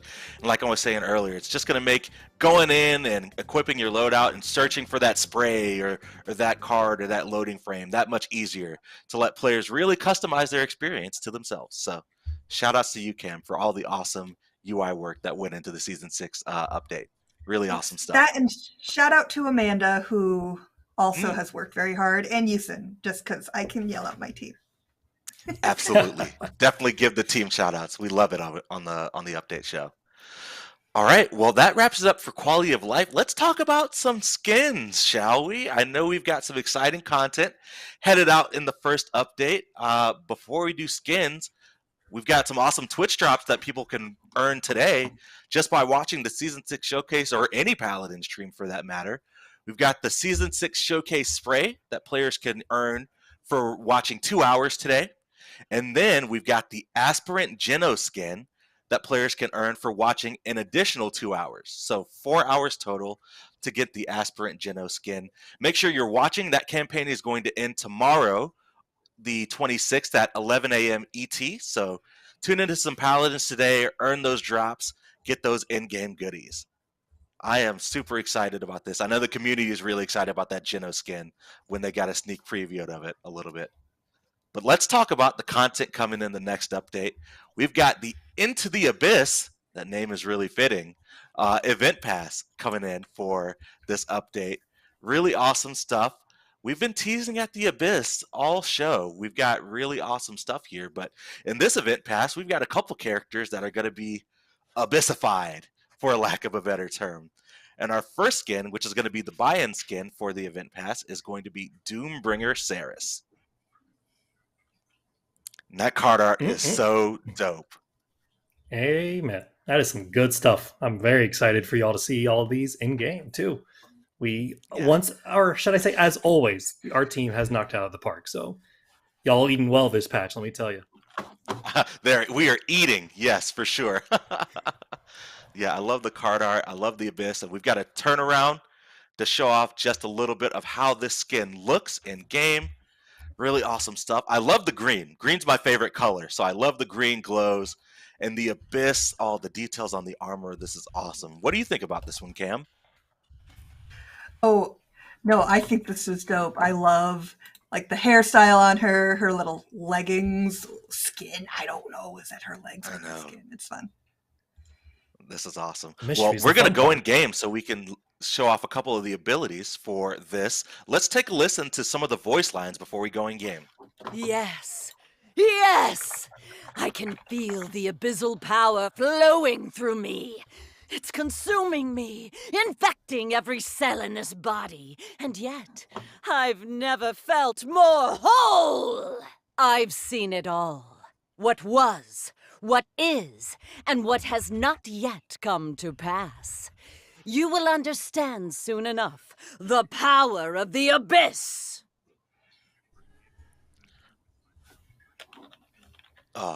Sounds absolutely amazing. I love that. And I believe we're just about ready to go in game. Yeah. Ooh, I love that weapon. Fire! We always need Doesn't more have a mark skulls in into our it. game. Oh, Yes. Can't get enough. As if Saris wasn't scary enough running at you. Now she has fireballs. Oh my gosh. Oh, and that ultimate looks sick. Those green particle effects are absolutely amazing. Yeah.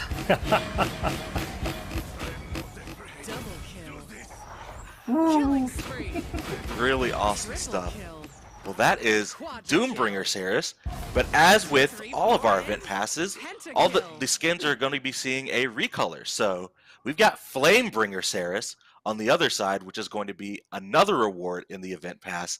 And this one is going to be a little bit of an orangey, fiery red style for this skin. What do y'all think about this color scheme? It's fitting. I like the That's green for one sure. better, but the orange one is fun as well. I really like how it's red and orange, but still like she came out of the depths. Yeah, this is awesome. I love the It's a fiery reds here. Yeah, you get with red or green and fire. I'm sold. I like things. I with love fire. it. I'm gonna take it. She looks Well, that is Flamebringer Saris. Let's talk about the next skin that is going to be in the event pass, Into the Abyss. We've got Wings of Darkness Sati. Got a Sati skin coming, and this one is more of a vampire bat vibe. I love this one.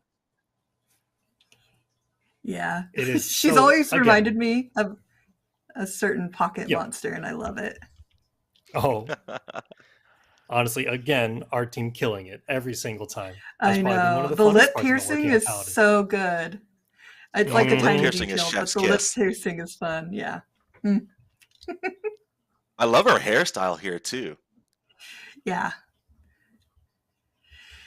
Everything on Always- the skin, I really like this It's skin. always fun to take a concept and kind of push it. So Absolutely. Well, we're going to go in game for Wings of Darkness Sati, but before we do, let's listen to a couple voice lines. I'm gonna murder them all thousands of times. What's the best part about being married to a sociopath? The constant threat of danger keeps you so thin. If I promise to miss you, will you go like really, really, really far away? Over that cliff would be good.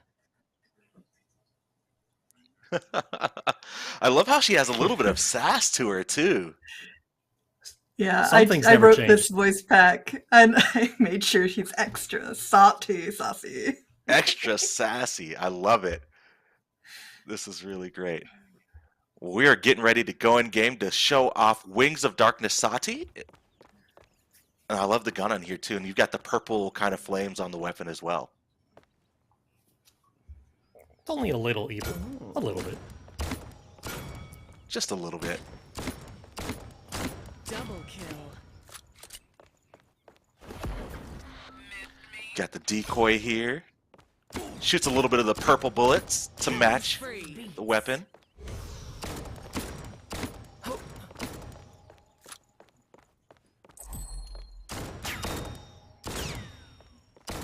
I love how everything just has a little bit of the purpley. Listen to that wub wub. I don't know what to call that, but that's a Yo, that sound effect is sick. Wub wub wub. I know, right? Really awesome stuff. Well, that is Wings of Darkness Sati. This skin also getting a recolor in the event pass, and it's going to be Wings of Carnage Sati. More on the red vibes versus the blue. Yep, she got that goth look. I know. This is just pure goth. I love it. It sucks when there's too many good skins. It's like, which one do I equip? It's I kind of know. a existential problem each match, but every time a skin comes out from this, I'll put the The random art one. We'll team see what always happens. knocks it. Yeah. Yeah, I was going to Amen. say the red and black really bring the vampire vibes all the way through with this one. It's great. Mm-hmm. Well, that is going to be it for the Into the Abyss event pass. We'll be talking a lot more about the Abyss here in a little bit, but we've got some other awesome content that we want to show off, and we want to show off our Season 6 ranked reward. It's going to be Inventor Pip. He's so cute. Look at that little rascal. He's got the Big old steampunk dog. vibes going. It fits him. It does. It's very cute. Definitely fits. I love all the I'm a little rascal if I've ever trinkets seen him. and, Look at and that. things. I know. I just love this. I love the kind of like the leathery kind of workman vibe. I love the details in his backpack and on the launcher. I love those goggles on the hat too. I love how he's got his glasses and his goggles. He's double I prepped. know. You need to be prepared. Anything can Yeah, happen in you this do. world. Anything can happen. You can tell he's got all those pockets. He's an inventor. He has all the tools that he needs at any given moment to make whatever he needs to. Well, we're going to show off Inventor Pip in game, but let's take a listen to some voice lines before we do. So much to build, so much to see.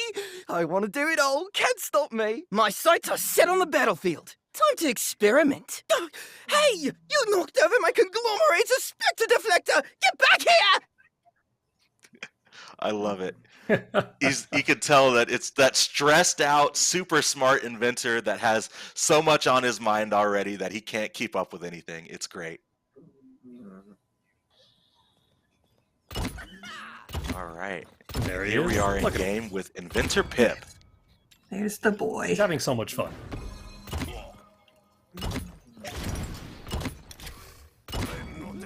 Particularly, again, those who have seen some other titles may recognize that ultimate. Chickens are back. I know. Ready to be fried. Eat them up. Eat them up! I love the effects on that launcher, too. Mm-hmm. Killing spree.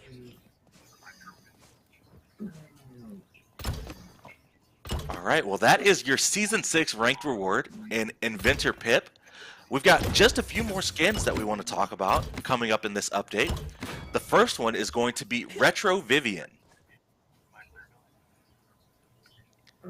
And I love the That's a vibes fun here.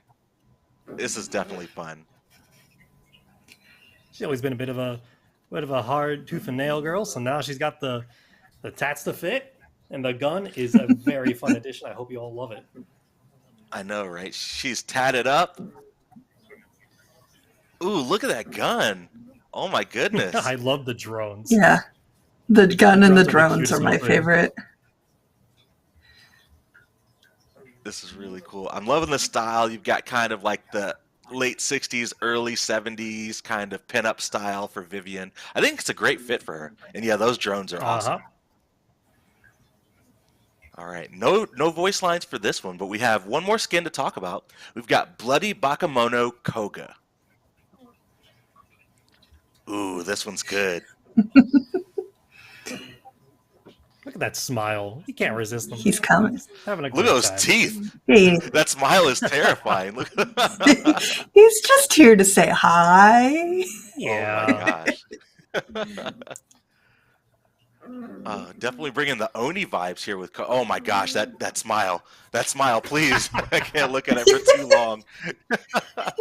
Say cheese. Here he is. Oh my gosh. Definitely looking badass though with these Oni vibes. And I do not want to It's a- be on the other side of this Koga, I'm telling you. About to say, it's the ultimate jump scare skin. You're flanking the corner, you catch their healer, and you just smile right at them. I know. The ultimate jump scare. Bloody Bakemono is going to be in this next update as a part of a chest that's coming out. That wraps it up for all of the skins that are going to be in the updates, but we do want to give a shout out to a new chest that's going to be headed your way. It's going to be the Star Sisters chest, and actually it's going to be a chest that's going to be containing all of the skins from the past Radiant Stars event. We know the community has been asking for those skins to return and a way to get them if they may have missed out on the event. So the Star Sisters chest is going to have all the Radiant Star skins along with all of the color variants. So if you missed out on one or a couple, you're going to be able to pick those up in the Season 6 update. It's going to be really awesome. Big fan favorite. Yay! I'm excited too. Yep. All right. Well, I think it's about time that we deep dive into the Abyss. What do you all think? Let's go. I'm down to get a little corrupted. Have some fun. All right, I'm down to get a little corrupted too. Let's go ahead and throw to a video, and we'll be right back to talk about the newest champion headed to the realm. Rated T for Teen. The only way to stop what's coming is to destroy this realm. I disagree, my dear. I think this realm is a marvelous place. It would be a shame to see it go up in flames. Enough of your childish banter! This is how you greet me after all these years. I won't let you have this realm! You turned your back on everything we believed in! The Pyre killed all who rejected its rigid doctrine, and many who followed. This realm is a resource to be utilized, Azan. I do wish things were different between us. After all, what's a typical two between lovers? Ah, but don't worry. I'll keep you around to watch. You'll have front row seats to the show as this realm achieves its true potential.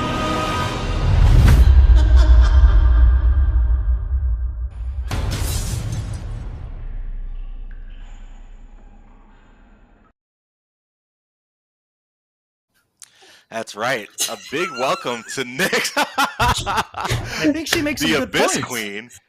I guess. I don't know. You said you were down I'm to get just saying. corrupted. You're just drinking the Kool-Aid, Steve. Oh my goodness.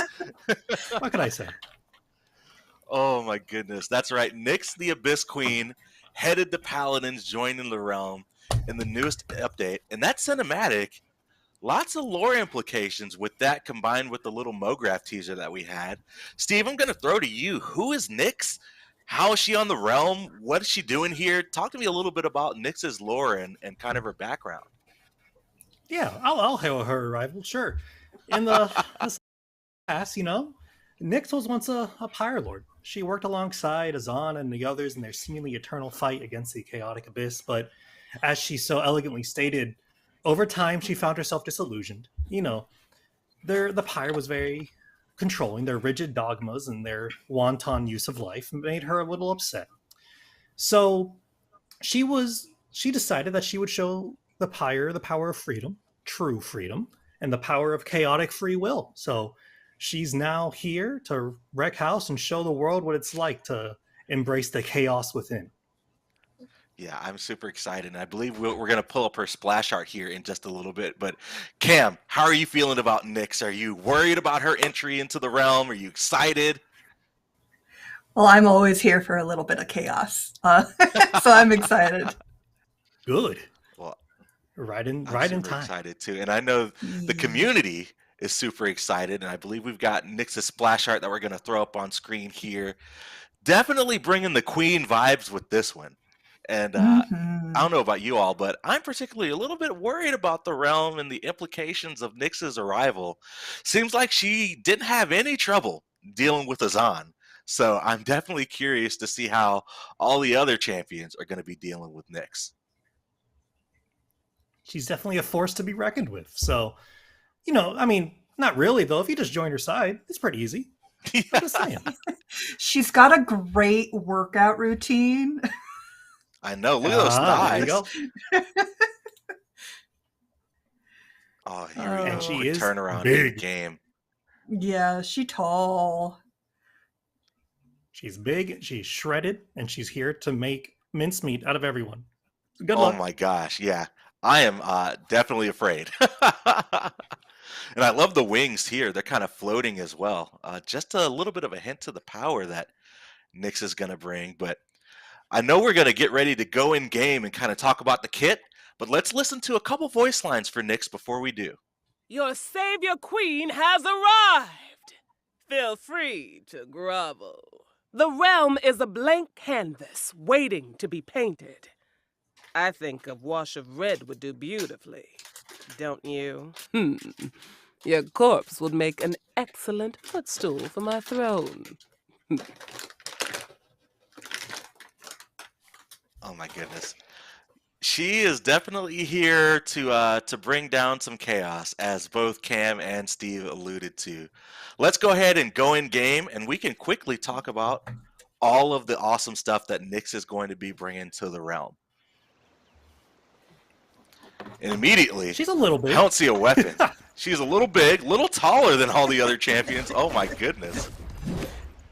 Yeah, she's not playing around. This is insane. Not playing around. Well, let's talk about the passive first, which is going to be Queen of Change. Cam, what's going on with the passive for Nyx? Yeah, so Nyx will gain a 20% bonus healing the closer to the objective she is. And she'll gain a static 10% bonus healing with maps that don't have that point or objective. Just so we encourage her to, sit there, capture, and beat people down. That's right, and I forgot to mention it. Nyx is a frontline, so that passive is definitely going to encourage her to be right in the middle of the frontlining for her team, for sure. Well, let's talk about the weapon, which is Realm Breaker. Steve, talk to me about this, because it looks like she's just laying it down with her fists. Yeah, turns out when you're that strong, you can just punch and people kind of get knocked over in front of you.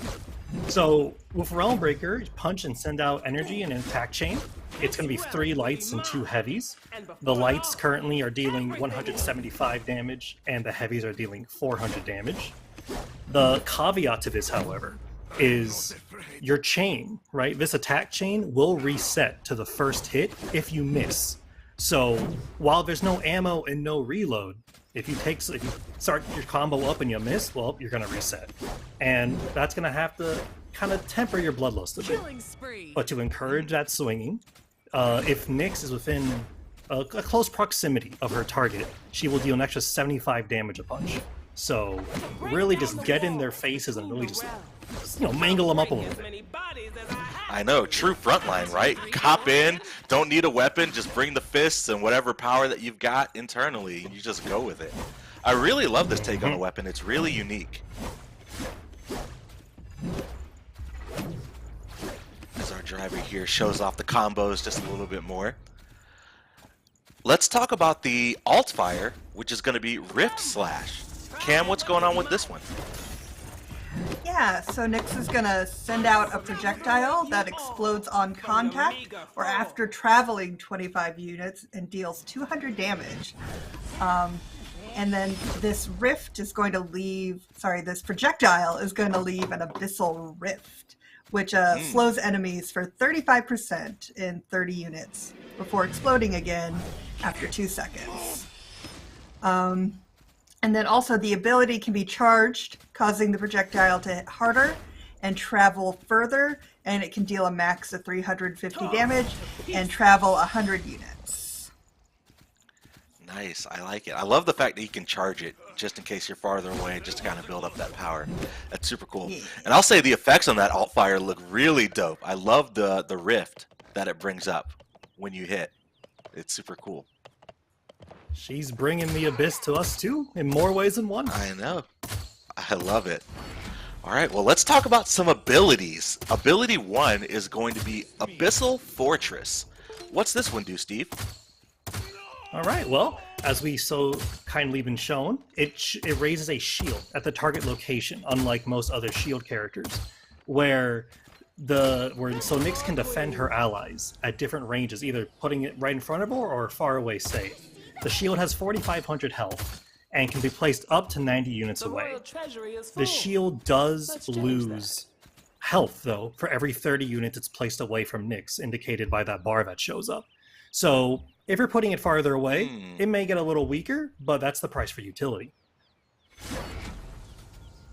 For sure, that's really cool. I love the, giving the power to the players a little bit to kind of customize how they want to play. And I love the kind of trade-off that players will have to think about. Do I place the shield really close, maybe not get as much protection for as many members of my team, but have it full health and let everybody retreat? Or do I place the shield farther away to get it out immediately, but maybe it's not, the strongest shield? It's really cool. Quick thinking, Nyx. I know. All right, ability 2 is going to be Royal Presence. Cam, what does this ability do? So Royal Presence, you're going to summon a poison aura for 6 seconds that poisons enemies for 5% of their max health over 6 seconds. While active, any damage Nyx takes is converted and dealt to her over the next 4 seconds evenly, with an additional damage refreshing the duration. Reactivating the ability ends the aura early, but sends out abyssal chains that will pull the enemies within 50 units towards Nyx and deal 100 damage. Again, encouraging that frontline play.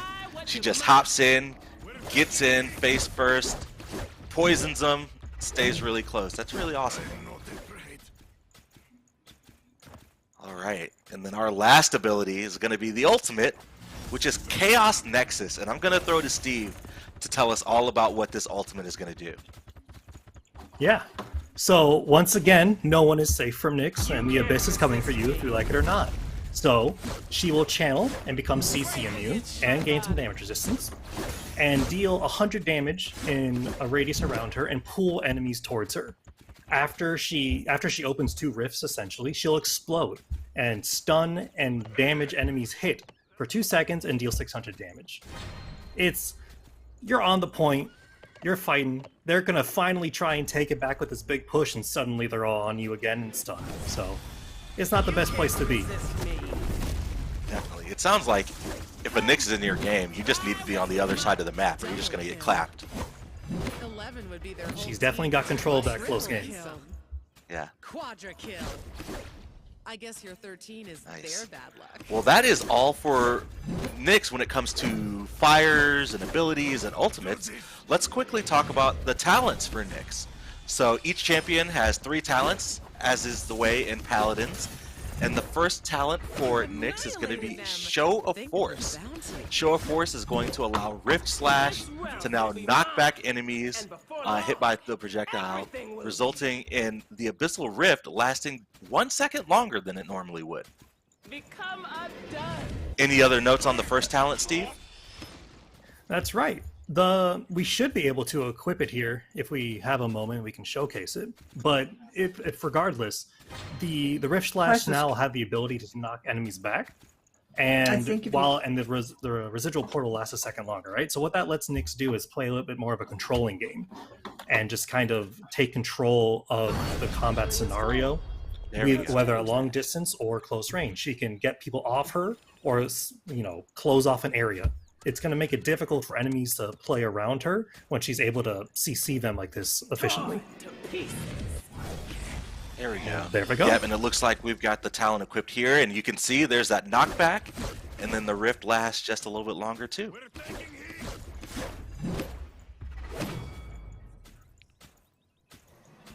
Alright, the next talent is going to be Abyssal Breach. In Abyssal Breach, enemies that pass through Abyssal Fortress are going to be revealed and take 10% additional weapon damage from Nyx and her allies for 3 seconds. And then this also reduces the cooldown of Abyssal Fortress.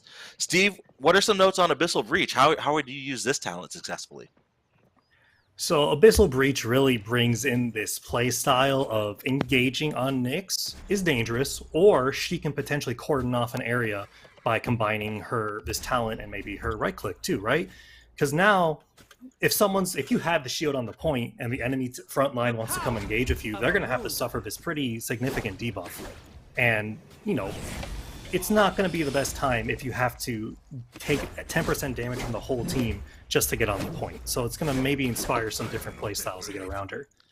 Secondly, though, maybe you have a problematic flank or something like that. You place this, in a popular flank route or another popular location, and suddenly they're revealed. And your team can react and appropriately make a decision based on whatever they see. So this is a very controlling talent. It really lets Nyx, again, give information where she needs it. Yeah. I didn't even think about the flank routes. My immediate thought was, I'm going to place this right in front of the point, and if people want to get to the point, they've got to walk through, and they're going to take increased damage. But that's a really good shout about. Maybe you place this on a popular flank route. That way, if there's a flank on the enemy team that's trying to get behind you all, you immediately see them, and you can prepare for it. That's really cool. And there we go. We've got our driver showcasing the reveal here from Abyssal Breach. And then the final talent for Nyx is Subjugation. Subjugation is going to allow Royal Presence's reactivation. Not only hits the first enemy in its path, but its range is going to be increased by 50%, and it's going to root the enemy for 3 seconds instead of pulling them. Steve, talk to me about this last talent. So we're going to see here with this playstyle is that Nyx has multiple ways that she can engage with and make that play space hers, right? So particularly now, instead of bringing all these enemies towards her, this is going to be a great tool for picking off people who are trying to get away from a fight after overextending, or you're trying to trace down that final kill. It's definitely going to allow Nyx to be a little bit more, how can I say, gotcha, You're trying to poke their enemy team, get in and out, and then suddenly you're caught. So it's going to be a little dangerous. Definitely. All right, well, that does it for talents. Before we talk about Nyx's, recolors and alternate skins that are going to be showing off in the cosmetics for Nyx, Steve, Cam, talk to me a little bit about Nyx. Do you all have any tips and tricks that you all saw from your testing, or just general thoughts on Nyx that players should know about when they pick her up in the realm? That way they can find success with her? All right. I mean, yeah, I would say when you're playing Nyx, of course, stay on the point if you can. You'll be the most effective on the point, and your team will be the most effective at helping you. Nyx is very dependent on her team. She's a leader first and foremost, and a leader needs their army. Secondly, try and weave your Q and F cooldown, right? If you have your shield up, and then it goes down, you put your F up, you're really tanky and you're really durable again. And with some proper timing and some proper usage of your skills, you can just cycle those on and off, and you'll be a really difficult target to take down. Cool. Well, I hope you all were taking notes, champions. You got some really wise words from Steve here on how to pick up Nyx and really dominate in the realm in your games going forward when this update goes live. But as with all champions, they've got a couple cosmetics that are coming in this newest update as well. We've got a standard recolor for Nyx, which is going to be Crimson Queen Nyx, that I'm really excited about. I love the reds here. This is great. It really, it sells home. Maybe you were a little too close in combat, a little bloodied now. It's a good skin. I hope you enjoy it. Yeah. It's gonna make you stand out. Stand out for sure. Yeah, just big. All right, and then Nyx is also going to be getting another skin in this update. It's Divine Matriarch Nyx. A little bit of a different vibe for Nyx, huh, Steve? Yeah, it was. Think about it in the before times. She wasn't always Queen of the Abyss. She once worked with the Pyre, and here we go. She had her own aura to her back then. It's a little different now, but it gives you a little hint into the past, the far, far past. Definitely.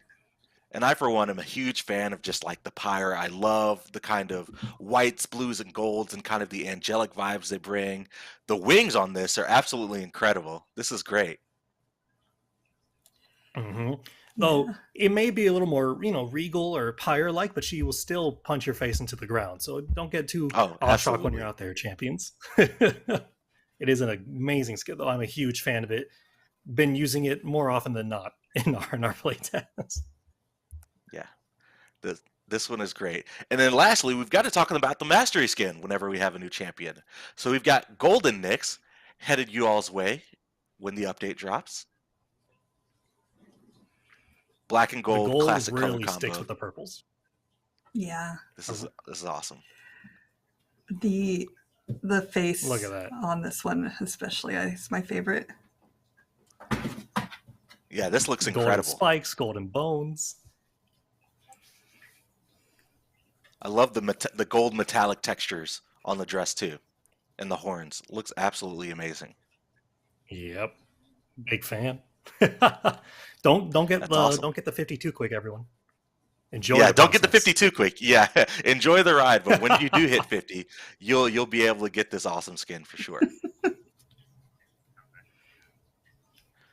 All right. Well, I think that is just about everything that we have to cover today, Steve and Cam.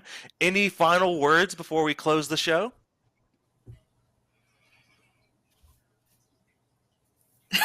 Steve's like, you? I was assuming. I'm like, I've been interrupting a lot. Maybe I should slow down now. Yeah.